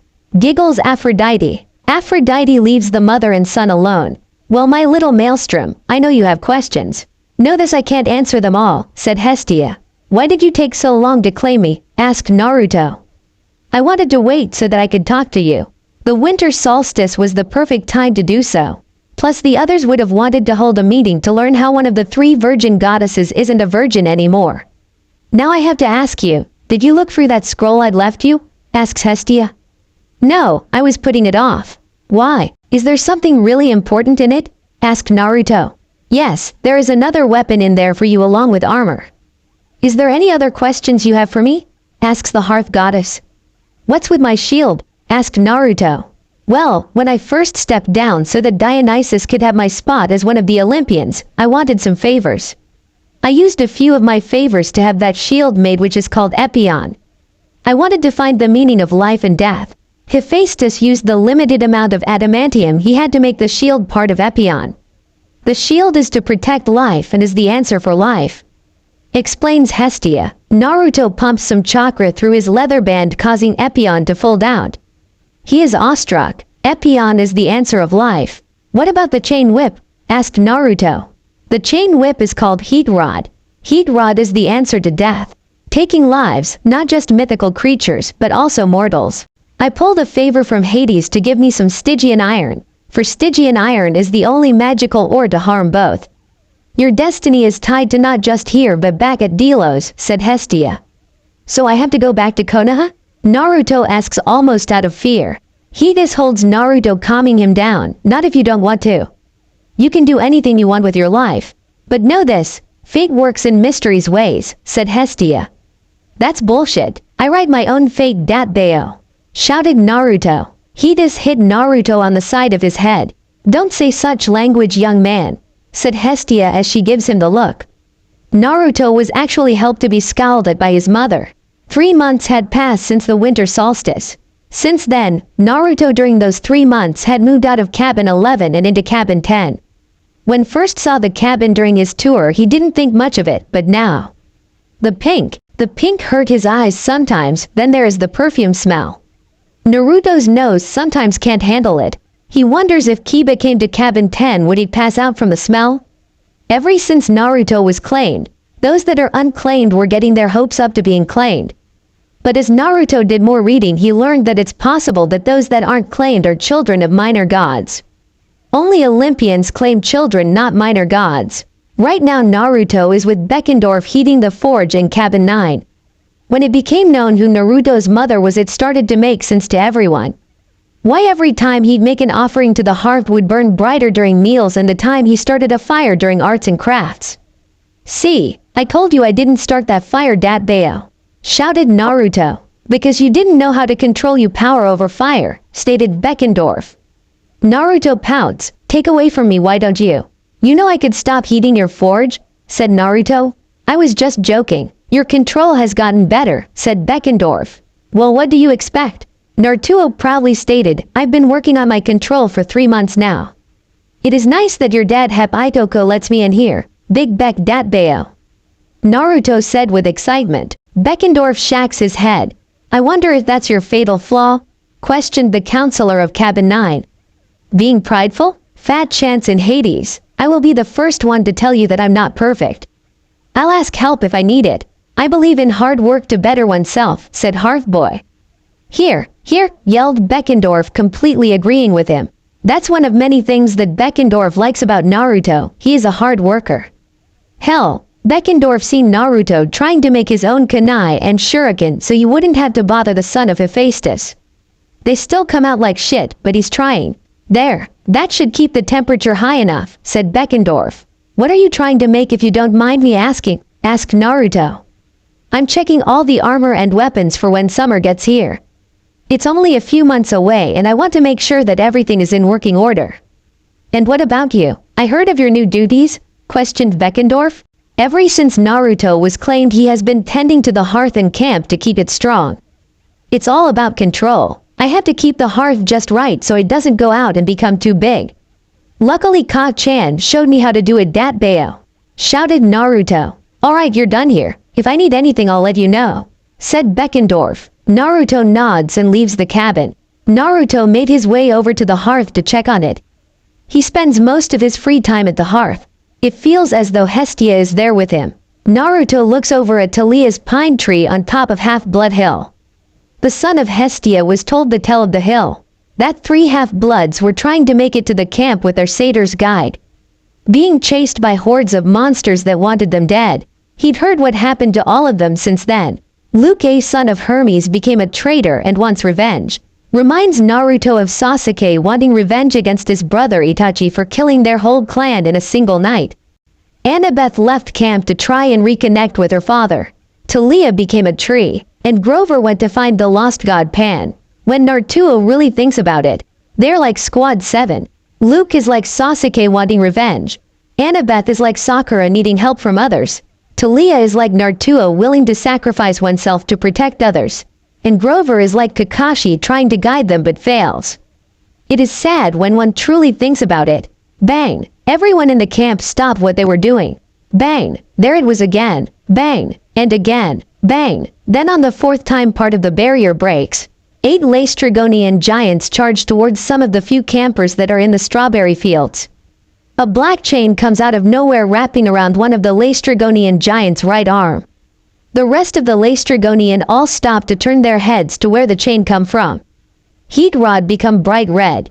The Laestrygonian screams from the burning heat. "To arms!" yelled Clarice. With a mighty pull, the arm is severed off from the Laestrygonian. Naruto pumped chakra through his legs as leapt towards the one-armed Laestrygonian. He kicks the giant's face and grabs heat rod and wraps it around the giant's neck. The blonde places his feet on the monster's head and pulls with all of his might, burning through flesh, muscle, and bone. Then pop goes off the head. Now normally when a monster is killed they turn into gold dust, but when a monster is killed by Stygian iron it absorbs the monster essence. That's what happened when Naruto beheaded the Laestrygonian giant. The other Laestrygonian didn't take that too kindly. In a mad rush, they charged towards Naruto. Mark and Sherman bashed two of the giants from behind with their shields. Beckendorf throws a ball that explodes into a net that wraps around another. Arrows pierce another in the knees, forcing it to the ground. Travis and Connor double-team one, causing it to trip. And finally Clarice throws her spear at one of the remaining two that are still charging Naruto. The spear stabs one of the Laestrygonian, causing it to cry out in pain. Naruto whips his chain whip at the remaining Laestrygonian. The giant grabs the chain whip and pulls the blonde towards him. Naruto couldn't even get chakra to his feet in time to stop. The chain whip becomes bright red, but the giant pushes through the pain and throws Naruto across the strawberry fields. Mark slides underneath a Laestrygonian as it tries to grab him. He quickly turns around, slicing through the giant's left leg. Without its left leg, the giant fell over onto its front. Mark took advantage, jumps on the Laestrygonian's back and stabs his sword into the monster's back, cutting through the spinal cord, killing it instantly. Sherman uses his shield to block the iron club the Laestrygonian is wielding. The weight behind it causes his shield to cave in, but also breaks his arm. Mark saw this and rushes over to aid his brother. Mark leaps onto the cannibal's back, repeatedly stabs its neck. The giant grabs Mark and throws him into the ground. Lifting its foot, the giant aims to crush the son of Ares. Sherman thrusts his spear into the Laestrygonian's back, causing the giant to cry out in pain. Mark quickly got to his feet and thrusts his sword into the monster's chest, aiming to end the fight. The blade pieces through the chest and goes through the heart, ending it. Beckendorf simple walks over to the tied-up Laestrygonian. He says nothing but just raises his hammer up and descends down onto the cannibal's head, crushing it. Travis and Connor are making sure to keep out of the Laestrygonian's range with its iron club. Beckendorf throws his hammer, striking the monster in the head. The Stoll brother took this advantage and stabs the giant in the chest, killing it. Lee and the rest of his siblings are keeping one of the few Laestrygonian that's alive distracted. The Laestrygonian rushes them till a sword flies into its right shoulder. The creature stops and turns to face Mark. Mark is regretting his action, for it left him without a weapon. "Fuck me," Mark simple says. The cannibal roars at him while rushing him. Beckendorf tackles the monster, holding it down. Travis and Connor run over and repeatedly stabs it in the chest, killing it. Naruto rolls on the ground. He holds his ribs, feeling a few cracked.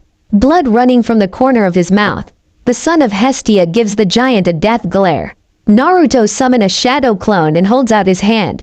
The clone starts to help the blonde with his chakra to form in his hand. Naruto whips his chain whip at the Laestrygonian again. As the same before, the giant grabs hold of the chain whip and pulls it towards him. Naruto's clone finished with the chakra to form the Rasengan just in time. Naruto fly towards the giant with his Rasengan out in front. "Rasengan!" shouted Naruto as he slams the ball of chakra into the monster head, grinding through skull bone and into brain matter. Clarice is going toe-to-toe with the Laestrygonian. She is using the creature's size against itself by moving only a little slower than her. That's all it takes to win a battle. Cutting up the giant's arms till he'd lose grip of his iron club. Clarice throws her shield into the Laestrygonian's mouth, breaking a few teeth. She then grabs her spear and thrusts it into the monster's throat, killing it. Chiron gallops towards everyone. "What happened?" orders Chiron. "Some Laestrygonian broke through the barrier," said Clarice. Chiron looks around, going through the battlefield. "Tend to the wounded. I want all campers to carry weapons at all time. Increase patrol with everyone wearing armor while doing so. I need to find why the barrier is weakening," orders Chiron before he gallops off.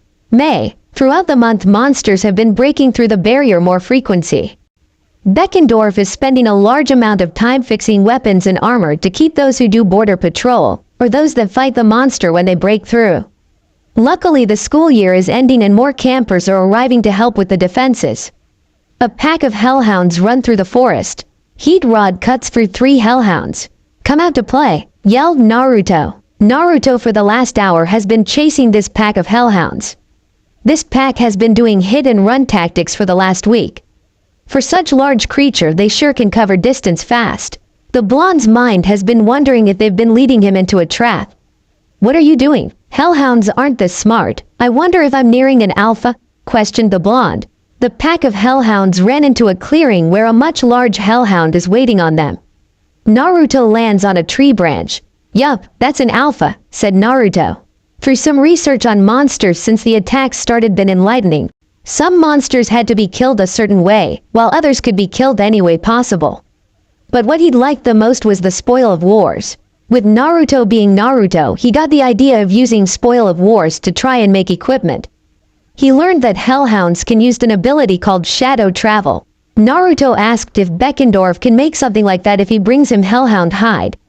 Using spoil of wars to make weapons and armor? Beckendorf rubs his chin. It could be possible. I'll tell Border Patrol to bring me any spoil of war that they get. This could finally give half-bloods the edge that we need, stated Beckendorf. Since then, with every monster killed, the spoil of war was taken. Naruto stares at the pack of hellhounds surrounding their alpha. Pumping chakra through his leather bands cause Epion to fold out and heat rod extends out. Naruto jumps down and lands in a crouch. The hellhounds see the Stygian iron, but they don't back down. The alpha is giving them the courage to face me, even though I'm using Stygian iron, thought Naruto. The chain whip becomes bright red. The hellhounds leap towards the son of Hestia. Whipping his chain whip around one of the hellhounds and melts right through the creature of darkness. Bashing Epion into the skull of another, killing it. Thrusting his chain whip going through an opened mouth and out the back of the head. The alpha had enough and jumped towards Naruto. The alpha pins Naruto down and bites down on his throat, but a cloud of smoke goes up. When the smoke cleared, where Naruto was is now a hellhound. The chain whip wraps around the alpha's neck. The son of Hestia pulls the chain whip. The alpha jumps around trying to get the blonde of its back. Naruto flowed chakra to the bottom of his feet, sticking to the alpha. The alpha rams into a tree. Naruto heard a snap with pain flaring in his right shoulder. He pushes through the pain, pulling the chain whip harder. The chain whip burns through the alpha's hide. It tries to bug Naruto off its back furiously. Screaming with a final tug, the head comes off. With the alpha turning into gold dust, Naruto falls to the ground. The remaining hellhounds circle around the blonde to finish him off. A silver arrow goes through one of the hellhounds' head, killing it. The other hellhounds run away. Naruto gets on his knees while holding his shoulder to look around. A group of girls come out of the forest. The lady? Zoe asks. Stand down, Zoe. That is Naruto Uzumaki, son of Hestia, said Artemis, when the goddess of the moon said that the hunters whisper to each other. Some of the older ones look at him and try to figure him out. You're Artemis and you're her hunters, stated Naruto. Yes, but I must ask, why are you so far up north, asks Artemis. I was chasing this pack of hellhounds because they've been attacking the camp for the last week, said Naruto. Ah, yes, I've heard that the barrier has been weakening. But why not just run them off, asks Artemis. I wanted the spoil of wars, answered Naruto. Just like a man would say, Zoe said with disgust. Watch it, nymph, threatens Naruto. Zoe's eyes widened before she aims an arrow at the blonde, but Artemis stops her. Zoe, you will stand down. Artemis orders her lieutenant. I know your story. You got the short end of the stick, says Naruto as he reaches into his back pouch and takes out a small vial of nectar. You're not the first person and definitely not the last. Naruto takes a small sip of nectar, tasting Ichiraku ramen. Hatred leads to death. And with that I bid you a farewell, shouted Naruto as he leaps into the trees. Zoe just glares at the blonde as he leaves. How dare you say something that, you pathetic man? Lady Hestia should have never had you, Zoe shouts in her mind. As Naruto leaps through the trees, his mind begins to wander. It goes towards the hunters. He knows it helps them, but they are healing. Artemis takes in young girls to get away from bad families, but she doesn't heal them. Instead, she lets their hate grow for men to unhealthy levels. Back in Konoha, Ism has a zero tolerances. He remembers reading through the rule book about the laws that shinobi have to follow, and ism is a big no-no. He asks Tsunade once why that was. If we aren't equal to each other, then our teamwork ends. Konoha is known for our teamwork. When I was younger, I saw a woman being east, and as punishment she was beaten to death to show everyone else that ism has no tolerances in Konoha, said Tsunade. Naruto stops on a tree branch and face palms. In his haste he'd forgot his loot. Damn those hunters. Go back and get the hide or hunt more hellhounds. It'll be faster if I just get the hide now, Naruto thought. Naruto turns around and heads back. He arrived back at the clearing with no hunter in sight. He quickly grabs all the hellhound hides and leaves, never noticing a pair of eyes staring at him filled with hate. A few days passed since then. Naruto stares at Talia's pine tree. Shortly after Naruto returned, the tree was found poisoned. With the tree acting as the beacon for the barrier, it was only natural with the tree dying, so too would the barrier. Bang! To arms! Yelled Naruto. 5 members from Eri's cabin and a few from other cabins came running with Clarice leading them. Bang! What's it this time? Asked Clarice. We're about Riss-chan. Naruto just answered as 2 Colchis bulls breaks through the barrier. A line is made to block the Colchis bulls from breakthrough, but it didn't do anything. Heat rod wraps around one of the Colchis bull's neck and pulls it away from the line. The other Colchis bull brats fire onto them. Formation! Shouted Claire Eyes. She only got 6 campers to form a line. The Colchis bull breaks through once again till a Cyclops came out of nowhere, hitting the bull in the head. Riss-chan! Shouted Naruto. Clarice turns her head and see that Naruto has the bull pinned with heat rod still wrapped around its neck. Clarice throws her spear into the bull's side. The bull came crashing down. Get the wounded to the big house. A girl shouted, running down the hill, followed by a boy in the same Cyclops that destroyed the other Colchis bull. It's about fucking time you got back here, wise girl, shouted Clarice. What's happening? Asks Annabeth. What does it look like? The camp's been under attack for months now. Now come help the wounded. Tantalus will need to know what happened here, said Clarice. That fuck, growled Naruto. Watch it, Hearth Boy. You know that no one likes him, said Clarice. Who's Tantalus? Asked Percy. He's the activities director, Clarice said with disgust. But Chiron is the activities director. And where's Argus? Percy tried to protest. It's true. Argus got fired and Chiron was replaced with that bastard as in charge, Naruto growls. You two have been gone too long, stated Clarice. But Chiron trains kids to fight monsters for over 3,000 years. He can't be gone. What happened? Asked Percy. That happened. Clarice snapped while pointed to Leah's pine tree. The tree has become sickly over the past few months. The tree is surrounded by pines that have fallen from their branches, and the ones that didn't are yellow. Green sap seeps from the bark to show just how sick it is. Come on, Hearth Boy, we have to give our report. Order Clarice. Both Naruto and Clarice leave Annabeth, Percy, and Tyson on the hill to help get the wounded to the big house. You need to start wearing armor, Hearth Boy, stated Clarice. I'm too fast to get hurt, said Naruto. Say that with a broken collarbone when you ran into the hunters, snaps Clarice. Hey, that alpha was stronger than I thought, but hunters can't do anything. I could have used their hatred for men against them and they wouldn't be able to do a damn thing, Naruto quickly stated. Flashback start. Naruto arrived back at camp after his little run-in with Artemis and her hunters. He went to the big house to tell Chiron what happened to the pack of hellhounds and also tell him about his little run-in. You're very lucky that Artemis didn't turn you into a jackalope. But I don't think she wanted to anger Hestia, said Chiron. So it's true what they say about Kacchan? Asked Naruto. She may not be seen much or fight like the others, but she is the firstborn from the Crooked One and Mother Rhea. But I have some bad news, Naruto. With Talia's tree being poisoned, Argus has been fired, and so have I, said Chiron. What? But who will train us? You've been training heroes for the last 3,000 years.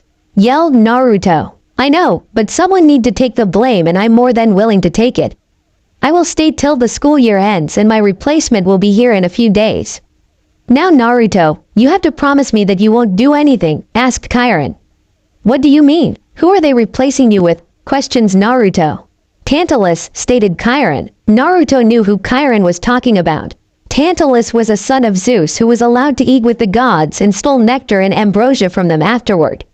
The gods didn't like that and didn't let him eat with them again. As an apology, he invited them to a feast. Tantalus killed his own son Pelops and fed his remains to them. Demeter was the only one that ate a part of Pelops because she was distraught about her daughter, Persephone. When the gods found out, Zeus himself used the Master Bolt to kill Tantalus and brought his soul to the underworld himself for Hades to punish by never eating or drinking. They're allowing that monster here? What the fuck is wrong with them? Naruto is questioning if the gods really care if they're allowing that monster free. I know you aren't liking this, but the decision had been already made. It's out of my hands, said Kairon, trying to calm Naruto down. I swear on the river of Styx that if he does anything to endanger any of the campers, I'll drag him down to the underworld myself. Naruto claims proudly as the sound of thunder rumbles as a sign that the oath has been taken. Flashback end. Just start wearing armor, alright? You're one of our best fighters. Mark would be sad if you got hurt and couldn't fight anymore, said Clarice. Ha, fat fact, I'm winning by count, said Naruto. Clarice just shakes her head. I swear you two tried to beat each other with who can kill the most monsters, said Clarice. You're just mad that it's not me and you, says Naruto as he's punched in the arm. Back on Half-Blood Hill. Who was that with Clarice, Annabeth? Percy asks. I have no idea, but he held a Colchis bull by himself till Clarice finished it off.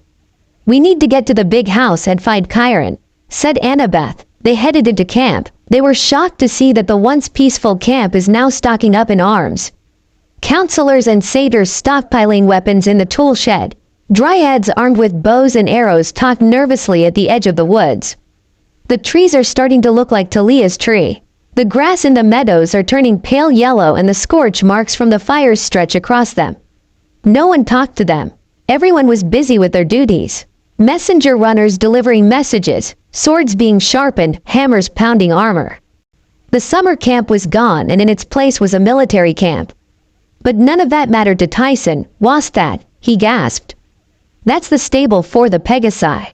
The winged horses, answered Percy. What's that? That's the toilets. Percy felt a little strange answering that question. As they arrived at the big house, a chair flies through a window. I don't give fuck. I'll fucking rip hard out, shouted a very angry Naruto. Naruto, leave, orders Kairon. Naruto storms out of the big house. Naruto walked by Percy. They looked at each other as though time slowed down. Naruto's red eyes looked into Percy's green eyes. A chill goes up the sea god's son's spine. They had a coldness to them that promised death, as though they looked directly into one's very soul and wishes to devour it. Then time went back to normal. They entered the big house, avoiding the broken glass and broken chair. They found Kairon in his apartment packing his things in saddles. Frank Sinatra is playing in the background. Pony, Tyson cried out in excitement. I beg your pardon? Questioned Kairon. Kairon, what was all that about? Asked Annabeth.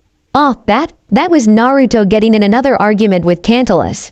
They don't see eye to eye. Must because of what Tantalus did and whose Naruto's mother is. But enough of that. My Percy, you have grown over the year, said Kairon. You're not leaving? Annabeth didn't want to ask, but did anyway. Clarice said that you were. Percy didn't finish asking. Fired? I'm afraid so. Someone had to take blame. Lord Zeus was most upset. The tree he'd created from the spirit of his daughter being poisoned. Mr. D had to punish someone, stated Kairon. Besides himself, you mean, said in anger Percy. But this is crazy. Kairon, you couldn't have had anything to do with poisoning Talia's tree. Annabeth cried out. Nevertheless, some in Olympus do not trust me now, under the circumstances, Kairon sadly says. What circumstances? Questioned Percy. Percy wanted to know. He was looking towards coming back to camp for the whole year and now it was like it's closing down for good. He wanted to do something, but he didn't know what. Pony, Tyson said again. My dear young Cyclops, I am a centaur. Kairon said, feeling insulted by being called a pony. Kairon, what about the tree? What happened? Asked Percy. The poison used on Talia's pine is something from the underworld, Percy. Some venom even I have never seen. It must have come from a monster quite deep in the pits of Tartarus.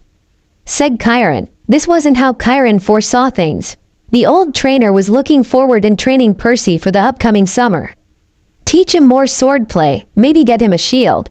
He even thought about having Naruto train with him to maybe create a friendly rivalry between the two to help push each other.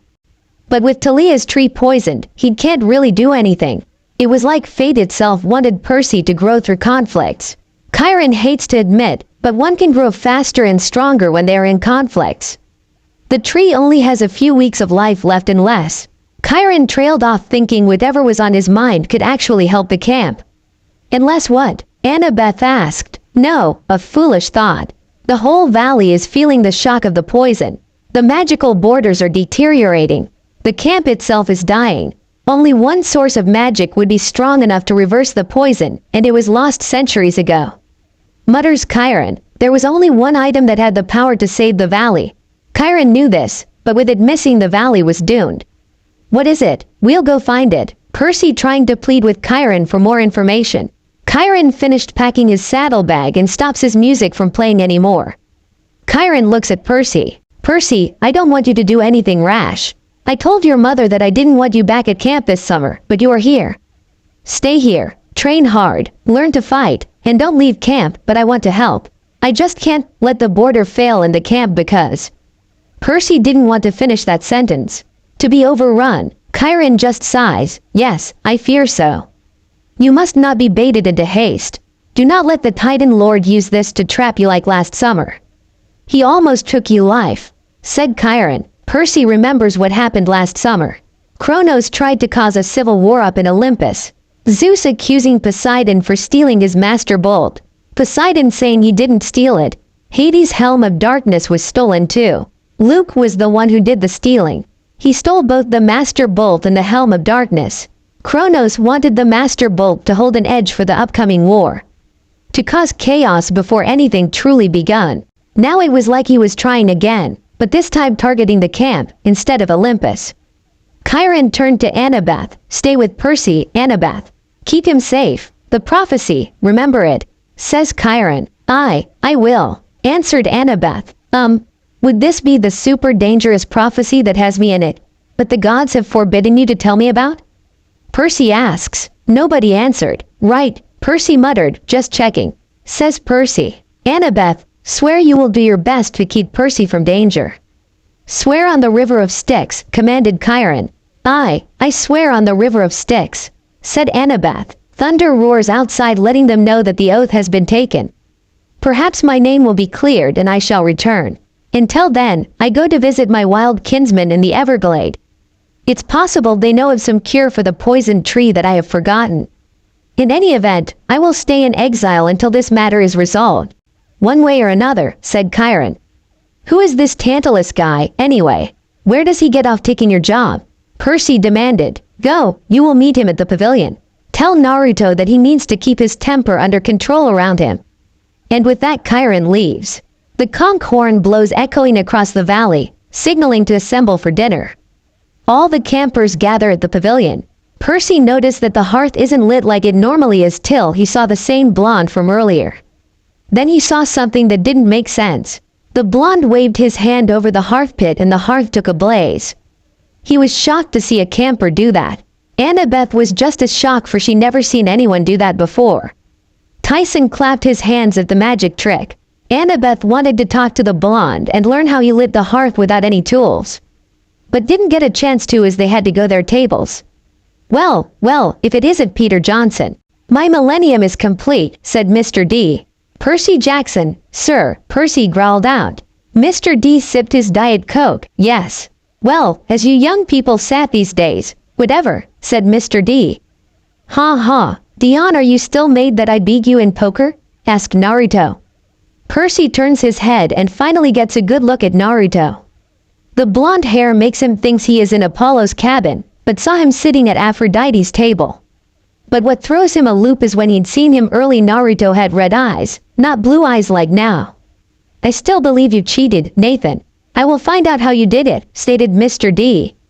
It's not my fault that I keep winning. You've seen me shuffle. I don't cheat. I mean I can, but I don't. The cards just come to me, said Naruto. I'm going to have to talk to Taish to see if she gave you her blessing. But this is the boy you have to watch. Poseidon's child, you know, said Mr. D. Ah, that one. I already know Hestia's son, Tantalus says with disgust about Naruto. You want to go? I aim to keep my promise by ripping your heart. I'm sure Heatrod would love just to burn through your body. Epion folds out when Naruto finished talking. Nathan, I will call your mother, says Mr. D. No, I'm good. Naruto quickly says, nice meeting Prissy, says Naruto as he quickly leaves. Percy was actually dumbfounded by what just happened. He'd just seen someone threaten the prisoner by ripping his heart out, then called him Prissy. Why is that one of the most used nicknames he get? Naruto sits back at table. Selena elbowed Naruto's side. You need to quit threatening Tantalus, said Selena. It's not my fault that he's a child eater. Got off easy, said Naruto. You keep cursing like and your mom will come by. Do you want your mom to come by to give you an earful? Asked Selena. No, Naruto shouted. Ever since Naruto was claimed he had to watch what he say. Chiron and Mr. D threatened to call Hestia if he started cussing like a sailor. Her words not his. Then Naruto saw something that causes him to smile. The blonde just saw a piece of brisket suicide bombs into the hearth. So his punishment is true. Oh, I'm going to have so much fun. Naruto evilly laughs in his mind. Tantalus had a satyrs blow the conch horn to get everyone's attention for announcements. Yes, well, another fine meal. Or so I am told. Tantalus says while trying to grab a plate of food that always just 6 inches away from him. And here on my first day of authority. I'd like to say what a pleasant form of punishment, says Tantalus. You think that's just the tip of the iceberg. Naruto begins to evilly laugh out loud but Selena elbows him. And now for some changes. We are reinstituting the chariot races, said Tantalus. Murmuring broke out at all the table. Everyone knows that the chariot races are very dangerous. Death was a real possibility and everyone knew it. Now I know that these races were discontinued some years ago due to, technical problems, says Tantalus. 3 deaths and 26 mutilations, Naruto says with deathly silence. Yes, but I know that you will all join me in welcoming the return of this camp tradition. Golden laurels will go to the winning charioteers each month. Teams may register in the morning. The first race will be held in 3 days' time. We will release you from most of you horses. Oh, and did I mention, the victorious team's cabin will have no chores for the month in which they win, says Tantalus. The whole pavilion exploded in excitement. A whole month of no chores. Do anything you want without chores being in the way. It was too much to pass up on. But, sir, Clarice shouted, what about patrol duty? I mean, if we drop everything to ready our chariots. The hero of the day. Brave Clarice, who single-handedly bested the bronze bulls, says Tantalus. I didn't. And modest, too. Not to worry, my dear. This is a summer camp. We are here to enjoy ourselves, yes? But the tree. And now, Naruto places his hand on Clarice's shoulder stopping her. Before we proceed to the campfire and sing along, one slight housekeeping issue. Percy Jackson and Annabeth Chase have seen fit, for some reason, to bring this here, said Tantalus as he waved his hand over to Tyson. But before anything could happen a kunai flies by Tantalus' head. Every camper turned their heads to see where the kunai came from. Naruto already has another ready. Now, we aren't going to do what you're fixing to say, child eater. Naruto says with venom, what we are going to do is talk this out. Be reasonable people that we are, said Nato. A bright green light shines over Tyson's head. The symbol of a trident appears floating above Tyson, showing that he is claimed by not just a god, but by Poseidon. There was a moment of odd silence as they watched Tyson trying to swat it away. The next day, Naruto, Clarice, Beckendorf, Connor, Travis, Lee, and Mark meet at the arena. With the barrier becoming weaker along with added border patrol meetings like this takes place once a week. The meetings most discuss about weapons, armor, who takes patrol duty, guard duty, and healing the wounded. Beckendorf and those of Hephaestus' cabin make sure that all the weapons and armor are in tip-top condition. Connor and Travis were in charge of making and setting up traps. Lee and those in Apollo's cabin were in charge of healing anyone injured during attacks along with archers in defenses, and Naruto, Clarice, and Mark were in charge of patrol duty and support duty. Tantalus wants the chariot races so that no one is defending the camp, said Clarice. We know that. That's why we're having this meeting, Riz-chan. Lee, can you tell us how the injured are coming along with? Asks Naruto. The injured are coming nicely. The dryads and satyrs helps when the wounded come in, stated Lee. We need some more of your cabin mates in archery. Having their support with range attacks will help those in the front, said Mark. Right. I'll ask some to join after the meeting is over, says Lee. Traps are coming along nicely, says Travis. Oh, yes. Caught another hellhound yesterday, said Connor. We have a new trap we would like to test out on Tantalus. Speaking of Tantalus, we need to do something about him. He has no love for this camp, stated Beckendorf. There's nothing that we really can't do about the child eater. Well, besides make his life a living hell. Naruto smiles evilly at the thought of Tantalus in pain. What about the Cyclops? Asked Mark. What about it? I know most Cyclops eat half-bloods, but this one is claimed. And I think he has a name, which I don't know, stated Naruto. Most Cyclops work the forges for both Hephaestus and Poseidon. I'll ask Percy if his new brother wants to help out, said Beckendorf. With Annabeth back at camp, shouldn't we ask her to join us when we have meetings? Asks Lee. I don't like Annabeth that much, but she has the best mind when it comes to tactics, answered Clarice. Alright then, before the next meeting we'll ask Annabeth to join us. I guess the meeting is over. Riz-chan, can I ask you something before you leave? Asked Naruto. Sure, Naruto, said Clarice. As everyone else leaves the arena, Naruto catches Mark handing some gold coins to Travis. Naruto shakes his head. I want to ask you if you're willing to join up with Aphrodite's cabin in the upcoming chariot race? Naruto asks, share between the two cabins for a whole month. Sure, but they can't do anything to our chariot. Clarice yelled. I got it, says Naruto as he holds up his hands. At the lake, Annabeth and Percy are by the canoe lake sketching chariot designs. They decided since their parents worked together to make the horse and chariot, so could they. Are you sure that's what Tantalus said? That Hestia had a son? Questioned Annabeth. Yeah, that's what he'd said. I don't get what you're getting, asked Percy. Percy, Hestia made any oath to stay a virgin like Athena and Artemis, though Athena found a loophole. I need to find out more, said Annabeth. The day of the race. It was hot and humid in the morning. There was a low fog that hugs the racetrack. The track itself sits between the archery range and the forest. Hephaestus' cabin used the bulls to plow the field to make it suitable. Strange birds rest on the treetops making strange metallic sounds. Right, you all know the rules. A quarter-mile track, twice around to win, 2 horses per chariot. Each team will consist of a driver and a fighter.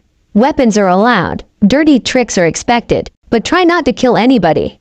Any killing will result in harsh punishment. No s'mores at the campfire for a week. Now ready your chariots, stated Tantalus. He truly doesn't care about us not hurting each other. Oh, he's getting it when this is over, growled Naruto. Calm down, Harf boy, yelled Clarice. All the chariots line up at the start line. Hephaestus' cabin is led by Beckendorf in a chariot made of bronze and iron. They made 2 automatons like the Colchis bulls. Ares' chariot was more like a war chariot than a race one with all the weapons in the back being pulled by 2 horse skeletons. Apollo's chariot is made out of pure gold being pulled by 2 beautiful palominos. And Hermes' chariot looks old like it hasn't been taken out in years.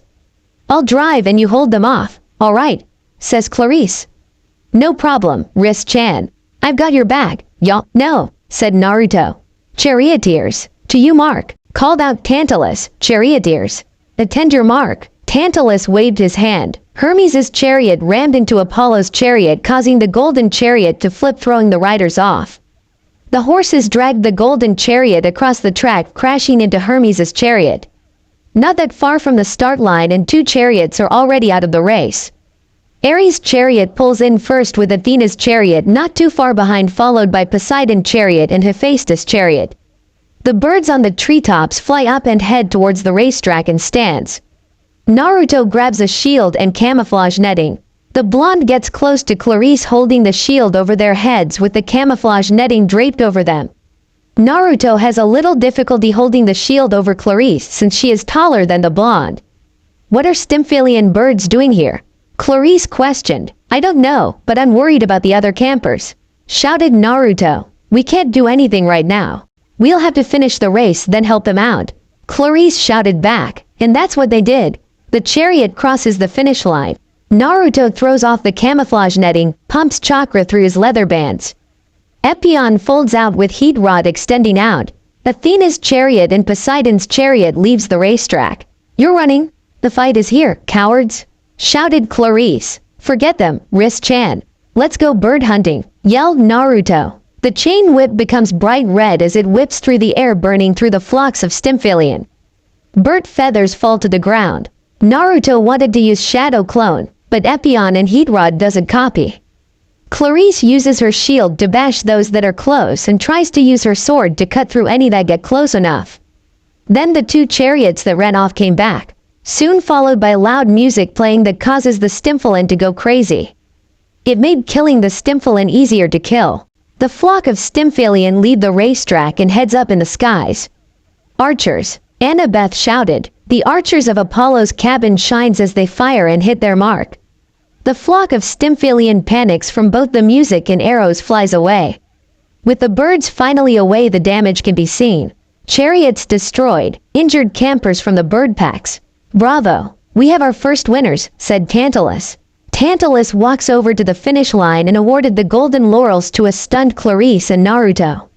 What should have been joy and happiness for the winners of the chariot race, but instead was met with pain and depression. Lee and his cabin members had all the injured moved to the big house to get a closer look at all of the wounds. Will took charge since he knew more about modern medicine. Mark rounded up all Vary's cabin to patrol the border to see if anything else gotten through. With nothing really to do, Naruto heads back to Aphrodite's cabin. As the blonde made his way back, his mind kept wondering. It felt like the flock of Stimphylin birds attacked too perfectly. Even if they're monsters and all monsters attack demigods, they waited till the chariot race started to attack. Like something signaled them to attack. The son of Hestia stopped dead in his tracks. Why didn't he see it? He looks around at the campers. Naruto can see the fear in their eyes. The fear of camp being overrun by monsters and being killed and eaten. The fear of death will make anyone do something stupid, even if it means betraying everyone. Camp Half-Blood had a traitor. Naruto decided to go to the stables instead. The blonde grabs the water hose, turns it, places his thumb just right for the water to spray out, creating a rainbow. Oh, Iris, goddess of rainbow, accept my offering, tossing a drachma through the rainbow. Show me, Hades, lord of the underworld. Naruto asks. The rainbow shimmers into mist as a portal opens up. On the other side stand Hades. Even thousands of miles apart, he can feel the dread of death just by looking at him. Hades notices Iris' message. Naruto knew he had to be respectful, talking to Hades for not just being in charge of the underworld, but back in Konoha death was worshipped. Being a shinobi meant death could come at any time outside the village. Hades-sama, my name is Naruto Uzumaki, son of Hestia, says Naruto as respectfully as possible. Ah, yes, my sister's only son. I must ask why you have Iris message me, commands Hades. I have called you because of Tantalus. As you know, he was under your care for some time, said Naruto. Yes, I know. I filed the paperwork so that he could come to Camp Half-Blood, says Hades. As you know, Tantalus has no love for Olympus for what happened to him. Is it possible that the child eater is a traitor? Asks Naruto. If you are stating that he'd poisoned the tree that creates the magical barrier, which protects the camp, then no. Tantalus has only been released to the camp for a few days now. As you should know that the barrier has been weakening for months now, stated Hades. But it's still a possibility that Tantalus is a traitor. He is making so that the camp becomes weak. He wants his curse lifted. Just the thought of his curse being lifted, well, anyone would join the other side, said Naruto. If you can find evidence that he has turned traitor, then I'll increase his punishment. But now you have to do something for me, says Hades. That depends. As long as it is reasonable and within my power, I'll glad to it, says Naruto. Hades grunted at that. The Lord of the Dead wanted to trick the son of Hestia into doing this task without know what's in it. Curse those from Delos. They don't take a job unless they know what's in it. They're more slipper than a snake, thought Hades. The god of riches just sighs. I have 2 children that need to be brought to the camp. When the winter solstice is near, head towards Maine, said Hades. Naruto was actually taken aback by that. From what he understands, only Zeus and Poseidon only broken their oaths. But here is Hades, not only saying that he'd broken the oath, but has 2 children as well.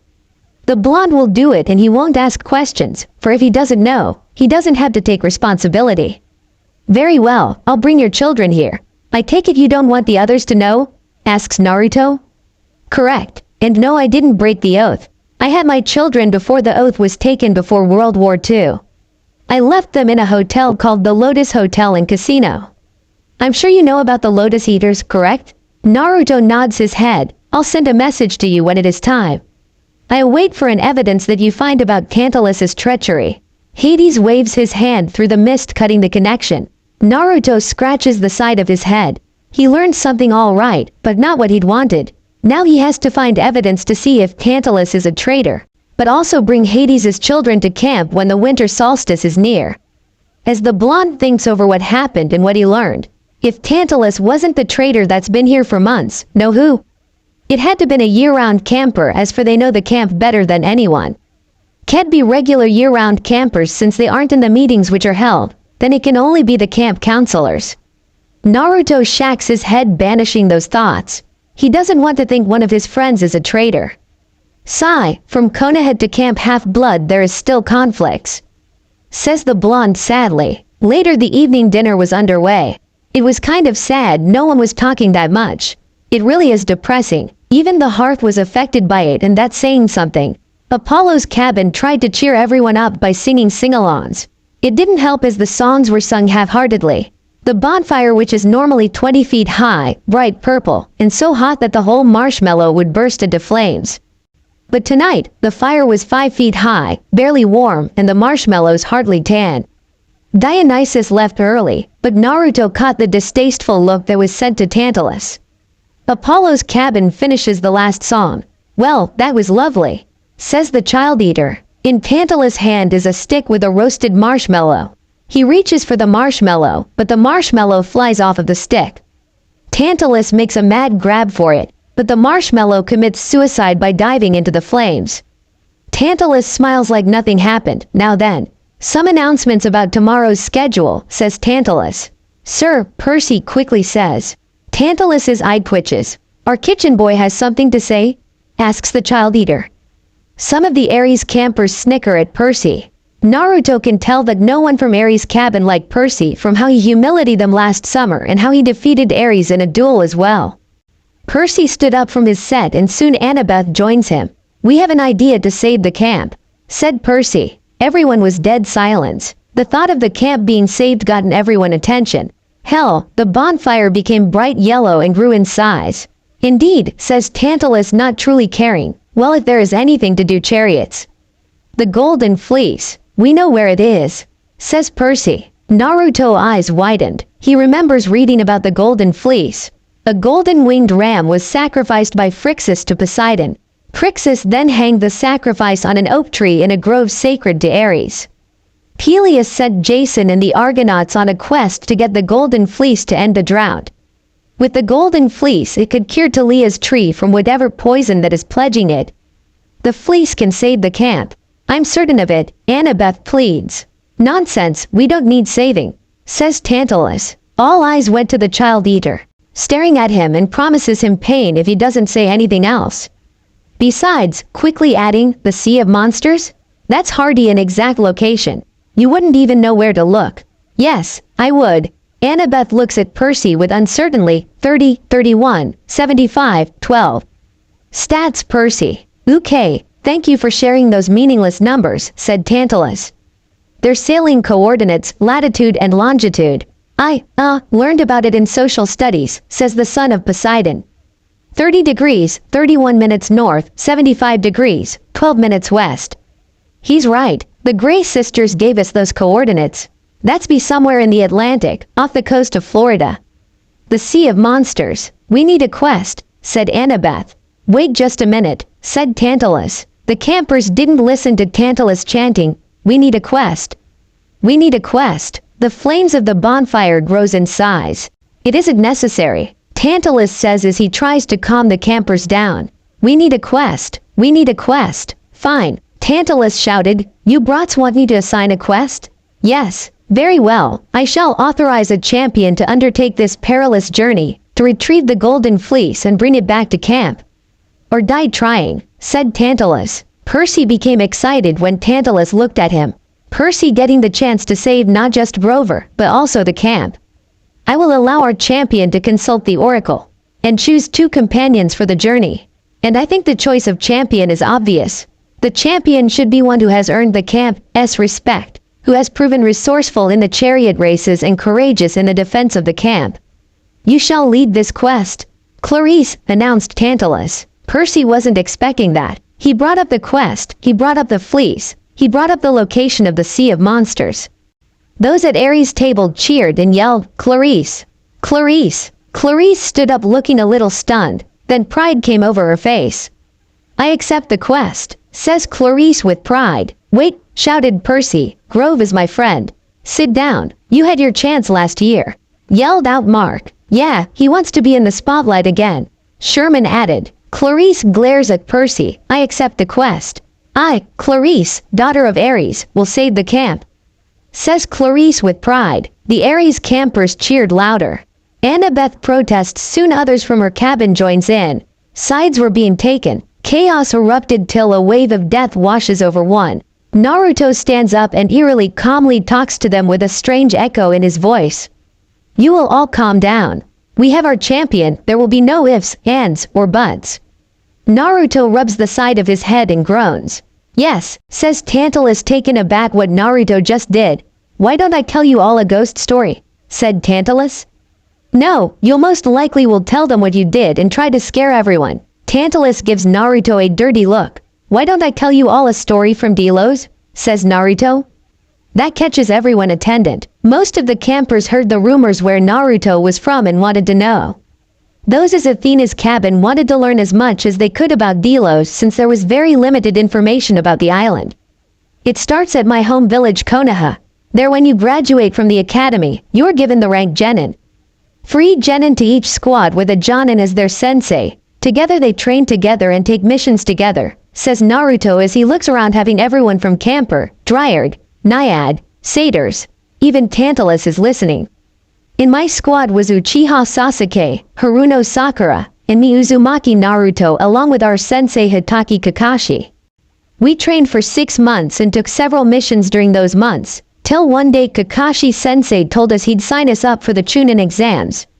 In order to move up in rank and become a Chunin you have to pass the Chunin exams," says Naruto. "They can't be that hard, right?" said Mark. "People die during these exams," Naruto quickly says back. That catches everyone off guard. "An exam so hard people die during it. They wonder what kind of people are over there. I don't know what the exams are like for the other villagers, but in Konoha had 3 parts to the exam which we took. The first exam was a written one. Everyone has 10 questions and they all start out with a perfect score. With each wrong question you lose a point and you lose 2 points for every time you were caught cheating," said Naruto. "There has to be more to it than that, right?" questions Annabeth. "Of course, all the questions are too hard for any Genin to answer by themselves. The true purpose of the test was to cheat. To gather the answers without being caught for getting caught could mean life or death. And I didn't know that and didn't answer any questions," Naruto sheepishly says. Everyone couldn't believe in what they just heard. That Naruto passed a test that was meant to cheat on and didn't cheat at all and didn't answer any of the questions. The 10th question was given 45 minutes after the test begun. So I bet everything on the finally question. The question itself was to have the nerves to finish. The instructor used mind games and tricked people into giving up, saying that if they took the 10th question and still failed they would be stuck as a Genin for the rest of their lives, said Naruto. Annabeth was so fascinated. She heard of the stories about Delos and how the people there had abilities that gave them an edge over normal demigods. But there was no information about the military or how they move up in rank. The thought of a test was made to fail others and encourages cheating left her speechless. Right as the written exam was over, the second exam started, and this one made or broke a lot of people. The second exam was a survival exam. The exam itself took place at Training Ground 44, but otherwise was known as the Forest of Death. Said Naruto. The Forest of Death? Asks Percy. The forest was the toughest training ground that Konoha has. Not only is the forest thick of very large and tall trees, but with the vicious animals, deadly insects, and poisonous plants. Just outside of the Forest of Death each team is given one of 2 scrolls, a Heaven Scroll or an Earth Scroll. The purpose of this test was to carry valuable information through enemy territory, while making it out alive. In order to complete the test each team had to get the other scroll and head to the tower that is in the center of the forest. Said Naruto. What if you looked inside the scroll you were given? Asked Annabeth. You'd fall asleep. There is a 5-day time limit, and when you open the scroll you'd fall asleep and miss the deadline. During the test we were attacked by someone who shouldn't have been there. The traitor Orochimaru, one of the Sannin. Naruto says with disgust. The blonde will always blame Orochimaru for Sasuke leaving Konoha. Sure, he knew about Sasuke's want for revenge against his brother Itachi and would do anything to get it. Orochimaru went after Sasuke only because he couldn't defeat Itachi. Orochimaru attacked us and gave Sasuke a curse mark, which caused Sasuke to pass out from the pain from what I heard. I was knocked out before that though. Sakura was the only one who was still conscious. She set up traps and protected us till we woke up. During that time she was attacked by another team till some of our friends came and helped her defend us. With that said and done, we barely finished the second part of the Chunin exam. Said Naruto. What was the third part? Written and survival were the first two. What was the final? Asks Annabeth. The third was battling. Everyone looked at Naruto with excitement. There were too many of us, so they held a preliminary round to weed out more of us out. You see, during the third part of the exam, nobles and others come to watch the fights, and that's how we get more missions in the future. During the preliminary, we see our future opponents later on. It was truly amazing, seeing all those people fighting to make it into the finals and show everyone what they can do. I won my match through luck? Yeah, luck. Hee, laughs Naruto while rubbing the back of his head. No way in hell is he going to tell everyone how he used a fart that helped him win his fight. He'd be the laughingstock of camp. After the preliminary round ended. Yes, that's good and all, but Clarice needs to head for the Oracle. Everyone groans. I don't care. The Oracle, my dear. Go on, says Tantalus. The daughter of war shifted uncomfortably, not wanting to be put in the spotlight. If it mean to have being Tantalus's pet, then she doesn't want the glory. Sir, go, snarling at her. She bowed awkwardly and hurried off to the big house. What about you, Percy Jackson? No comments from our dishwasher? Percy doesn't say anything. Good, and let me remind everyone. No one leaves this camp without my permission. Anyone who tries, well, if they survive the attempt, they will be expelled forever, but it won't come to that.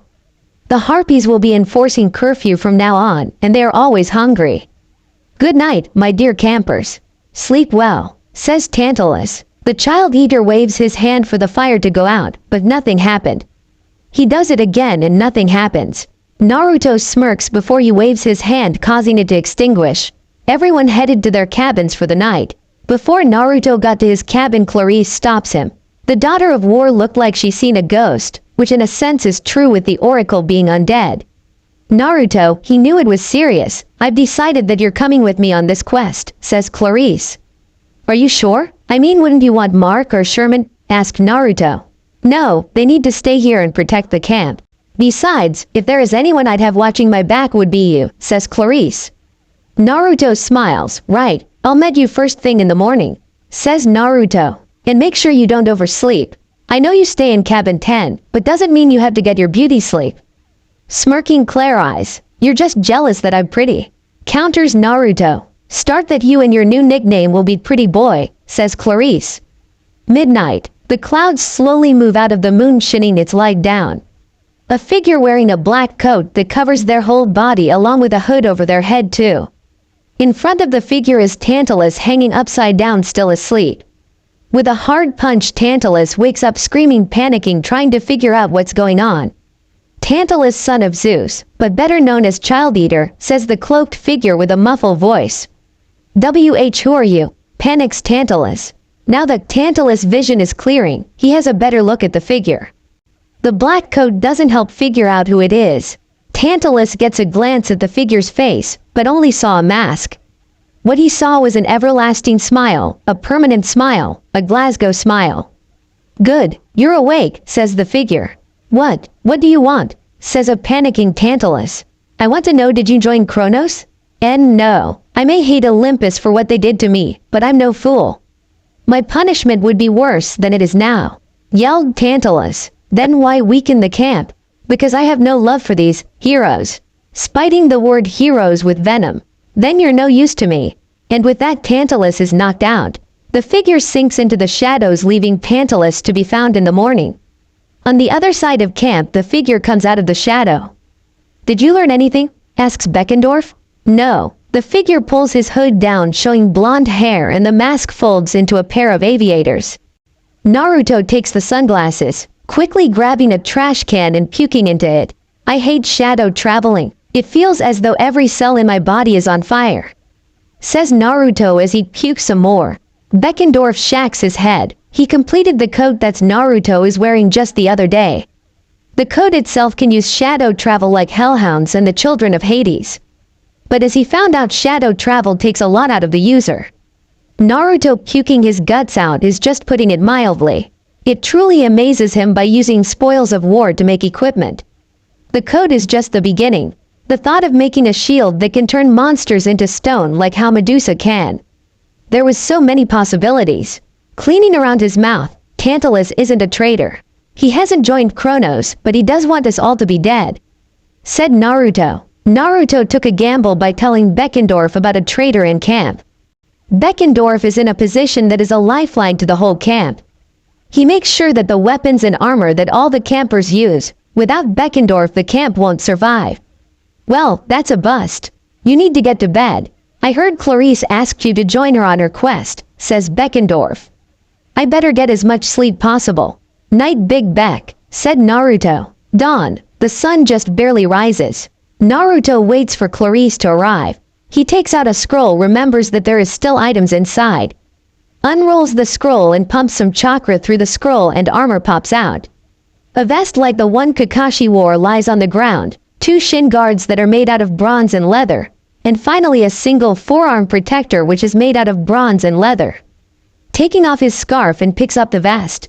Naruto puts the vest on and checks all the pouches for any items only to find them all empty. The blonde wraps his scarf around his neck once more, kneels down and straps on the shin guards, making sure that they are tight enough so they don't slip off, but not tight enough to cut off circulation. Then he puts on the forearm protector on his right arm and checks it like his shin guards.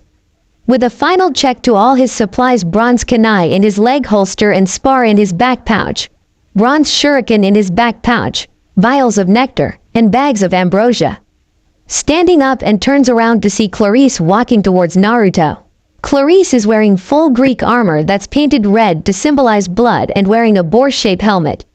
The daughter of war is carrying her shield, spear, a sword, and a knife strapped to her leg, along with a bag hanging off her shoulder. She sticks her spear into the ground. I see you finally put some armor on, Hearth Boy. Well, we are going on a dangerous quest. It's only natural for me to have protection. And you brought Lamer, said Naruto. Its name is Mamer, shouted back Clarice. That's what everyone calls it behind your back, you know. Clarice glares at Naruto to shut up. Sorry. So how are we getting out to sea? Asks Naruto. We'll go to the beach and I'll summon our ride, said Claire Eyes. They head down to Fireworks Beach where the docks are at. Clarice takes out a drachma. Naruto catches sight of it before Clarice tosses it. On it is a picture of Ares and on the other side is the Empire State Building. They wanted a few seconds before the water bubbles. A Confederate ironclad warship with the words CSS Birmingham on the side slowly rises out of the water. Wow, how did you do that? Asked Naruto. I asked Ares to help me with this quest. When someone dies in battle, they have to serve Ares for so much time before they can rest. It's the price to pay for losing in battle, answered Clarice. Naruto whistles as they board the ship. Naruto's eyes went wide when he seen the crew. GG Ghost, shouted Naruto. The son of Hestia jumps behind Clarice using her as a shield. What the hell, Naruto, shouted a blushing Clarice. Naruto pokes his head out from behind Clarice. They're ghosts, yelled Naruto. Damn it, Naruto. Clarice grabs the blonde and forces him in front of her. She slaps Naruto to stop him from trying to run away. They can't do anything, damn it. Tell the captain that we are ready to go. Order Clarice. The ship started to set course for the Sea of Monsters. Naruto kept close to Clarice, not fully trusting the ghosts. Clarice just shakes her head at Naruto's fear of ghosts. One of the strongest campers is afraid of ghosts. Night came and went with Naruto not getting any sleep at all. He really didn't trust those zombies. Clarice told him that they weren't ghosts, but zombies after she gotten tired of him calling them ghosts then passing out. Riz-chan, do you smell that? Asked Naruto. Smell what? Questions Clarice. It smells like donuts, said Naruto. Ah, that was Day. The Stoll brothers smuggle in donuts in from a nearby gas station. Sadly, it was his first and only time having donuts. The sugar rush that he got took most of the day to wear off. He even outran a dryad which was sawing something. Naruto looks over off the starboard, seeing a hydra with 8 heads wearing a plastic bib with writing on it. From what he can see, Percy, Annabeth, and Tyson are fighting the hydra. Clarice, seeing it, "There, prepare the 32-pounder. Orders the daughter of war after she found the hydra. "They're too close, milady," said one of the gunners. "Damn the heroes. Full steam ahead," orders Clarice. "Aye, milady. Fire at will, captain." Clarice shouted more orders out. With a loud boom echoed. Then the next thing, the hydra explodes, showing Percy, Annabeth, and Tyson in green slime. They all turn around looking the ironclad. Clarice smiles at them. "Losers, but I suppose I have to rescue you." "Come aboard," said Clarice. The ladder is thrown overboard. First Annabeth came up, then Percy, and finally Tyson. Percy was a little freaked out by the zombies. Tyson looked like he wanted to take apart the ironclad to find out how it works, and Annabeth was staring at Naruto. "Why are you staring at me?" asked Naruto. "You're the son of Hestia," stated Annabeth. Yes, this wasn't the first time someone said that. All of Athena's cabin wanted to find out more. It sometimes got out of hand. They wanted to know more about Delos, but Naruto never did pay attention in class, so he wasn't much help for them. "And you're from Delos," stated Annabeth. "Sigh, Annabeth, right? Look, I know you want to ask questions, but they're going to have to wait." Naruto quickly says. Clarice shows them around the ship. Naruto could tell that Percy and Annabeth really didn't care about the tour, though Tyson did when he'd seen the engine and boilers. The dead Confederate sailors asked where they were from. Annabeth said Virginia. They approved of her. When they asked Percy where he was from, he said New York. They hissed at him and cursed about a Yankee. The dead Confederate sailors asked Clarice and Naruto when they first boarded. They didn't show much interest, with Clarice being from Arizona and Naruto being from Delos.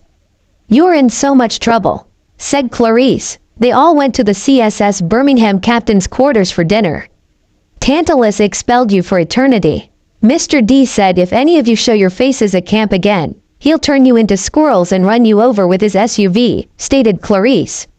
"That thing still works?" Naruto quickly asks. "Yes, I'm surprised he didn't turn you and the Stoll brothers into squirrels," said Clarice. "He did, but I changed back after a while," said Naruto. "Did they give you the ship?" asked Percy. "Course not. My father did," said Clarice. "Ares?" Clarice sneered. "You think your daddy is the only one with sea power?"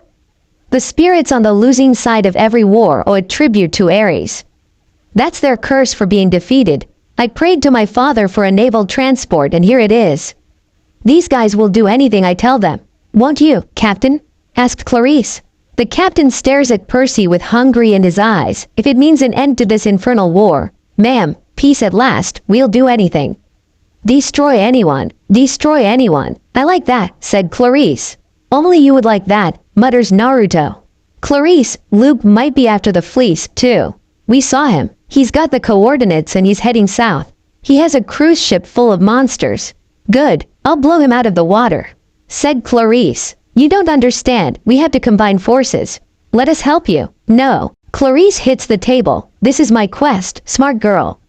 Finally I get to be the hero, and you two will not steal my chance," shouted Clarice. "Why did you only take one person with you?" asked Percy. "I asked Naruto because he's the only one I know that'll watch me back." "What, you couldn't trust anyone from your cabin?" questioned the son of Poseidon. "Shut up, Percy. I don't need them, or you," yelled Clarice. "Clarice, Tantalus is using you. He doesn't care about the camp. He'd love to see it destroyed. He's setting you up to fail," says Percy. "How dare you? What give you the right to say that?" Naruto glares at Percy. "We've been fighting monsters for the past year, protecting the camp while everyone else was gone," yelled Naruto. "All you need to know is that I'm finishing the quest and you're not helping. On the other hand, I can't let you go," says Clarice. "So we're prisoners?" questions Annabeth. "Yes. For now." Clarice propped her feet up onto the table. "Captain, take them below. Assign them hammocks on the berth deck. If they don't mind their manners, show them how we deal with enemy spies," orders Clarice. The captain does as he's ordered, taking them to the berth deck. Naruto looks over to Clarice. He knows how much she wants to complete this quest, wanting to prove to everyone, but most of all to Ares. Everyone in camp knows how much he likes his sons more than his daughters. Clarice is the first one in a long time since a daughter of Ares went on a quest, let alone leading it. Riz-chan, snapping Clarice out of her thought, everything is going to be fine. You'll complete the quest and prove to everyone just how great you really are. You have my word, and I never break my word, says Naruto, which causes the daughter of War's cheek to burn red.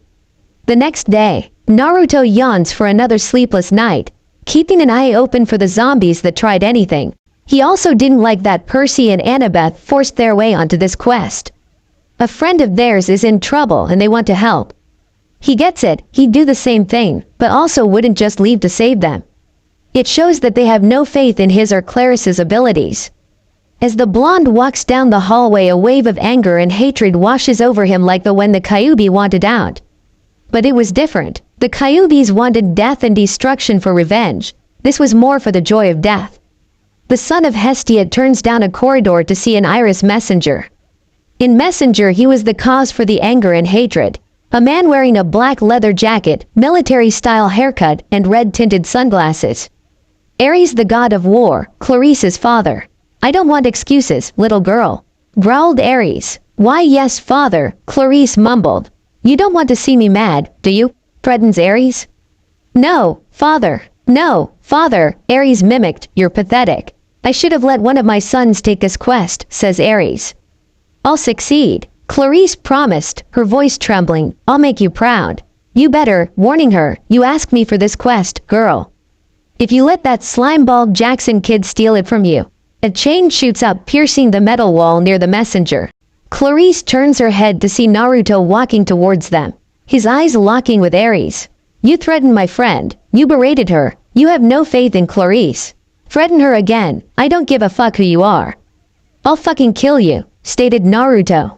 Watch what you say, boy, threatens Ares. You can't touch me, as long as I don't challenge you, you can't harm me directly, stated Naruto. Naruto rips his chain through the steam, causing the image of Ares to disappear. Clarice was dumbfounded that someone just threatened a god, let alone that someone came and defended her. Naruto, why did you do that? Ares will now try to fall in battle, stated Clarice. Because you're my friend, Riz-chan. I'm willing to go to the deepest pits in the underworld, willing to go to the tops of Olympus, willing to go to the deepest parts of the oceans for my friends. I don't care who stands in my way, I will always protect my friends. Olympus could be burning and I would only care about my friend's safety. For Olympus can be rebuilt, friendships can't, Naruto says with passion and confidence. Clarice's cheeks redden at the lengths that Naruto is willing to take for his friends. Willing let the world burn for the safety of his friends. For the world can be rebuilt, but people can't. The makings of a great leader that cares for his people and not for power. You didn't have to protect me, Naruto, says Clarice as she turns her head away from the blonde. I know, but I couldn't just stand there while Ares talked to you like that. I guess it has to do with who my mom is, said Naruto. They head up to the deck. Clarice takes a pair of binoculars from a zombie officer and peered toward the horizon. At last, Captain, full steam ahead, Clarice orders. The engine groaned as the ship increased in speed. Tyson mutters something about the strain is too much and that the ship wasn't made for deep water. A mass of rock rises out of the waters, creating a 100-foot cliff to the north. The clouds darken with the sound of thunder to the south. Hurricane? Asked Annabeth. If it were that simple. Charybdis, answered Naruto. Charybdis was once a beautiful naiad that is the daughter of Poseidon and Gaia. During the feud between Zeus and Poseidon, Charybdis rode waves after Poseidon stirred up storms to take beaches, villages, fields, and forests to be claimed by the sea. Zeus became so enraged that he turned her into a monster forever. Are you crazy? Annabeth shouted as she pales.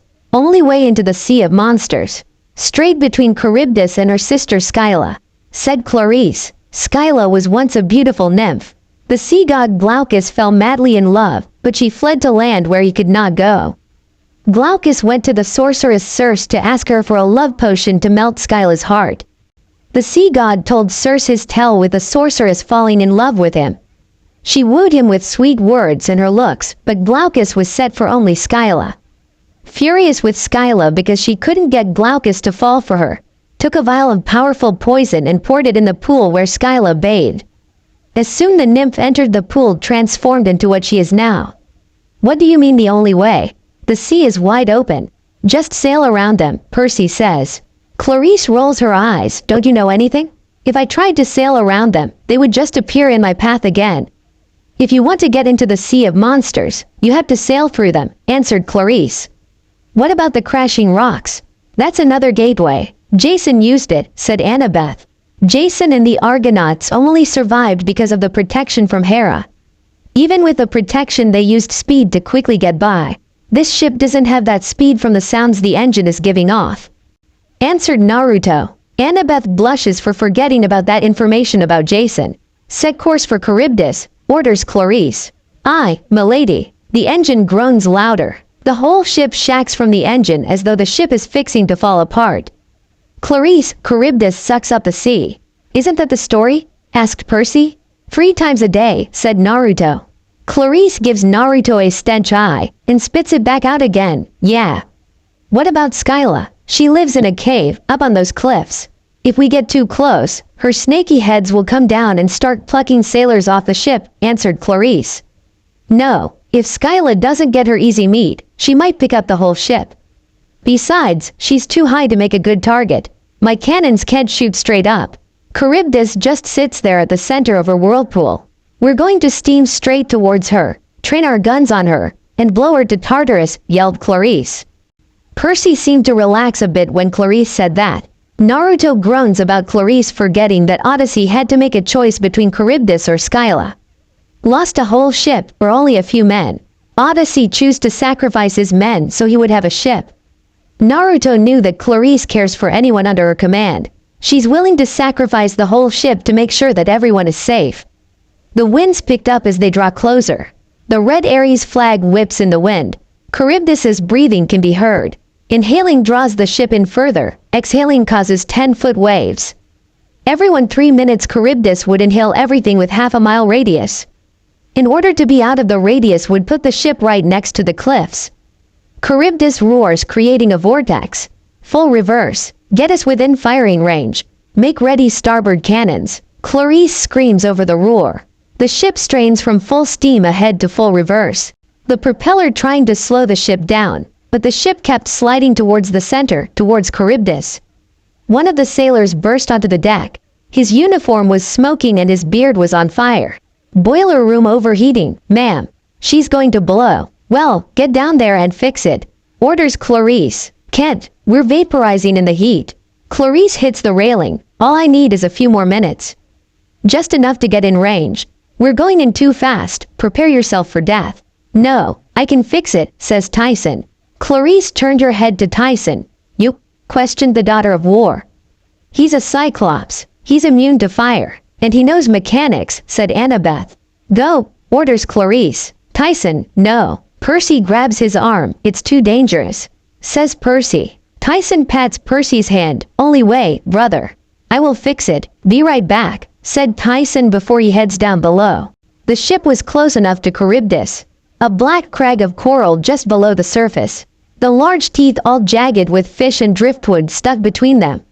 The mouth wide open sucking in sharks, schools of fish, and a giant squid.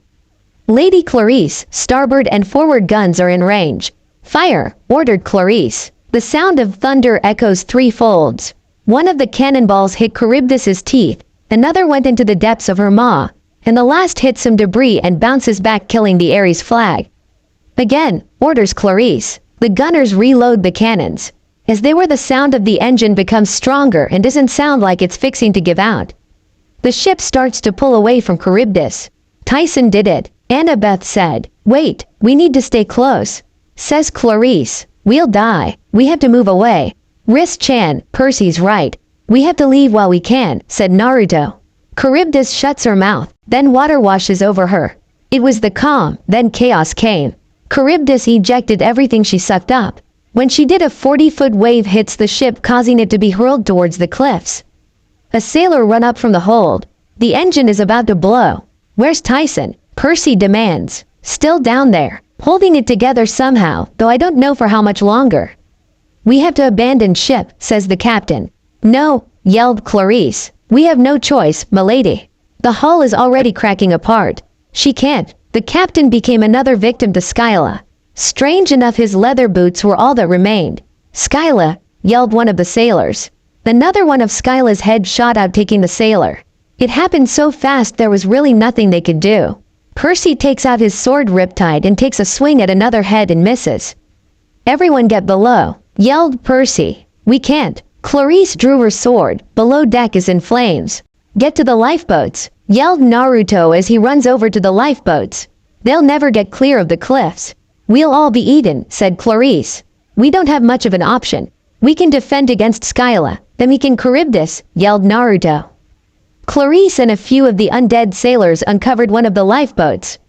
Naruto looks over to see Percy toss Annabeth what to be a thermos before heading towards the hatch below deck. Percy never made it as Skyla picked him up. The son of Poseidon stabbed Skyla in the eye, letting him go. But it didn't matter as the ironclad exploded. The fire didn't harm Naruto, but the force of the explosion knocked him overboard with him blacking out. That's all for now. If you want the next part, then please like this video and subscribe my channel. Thank you.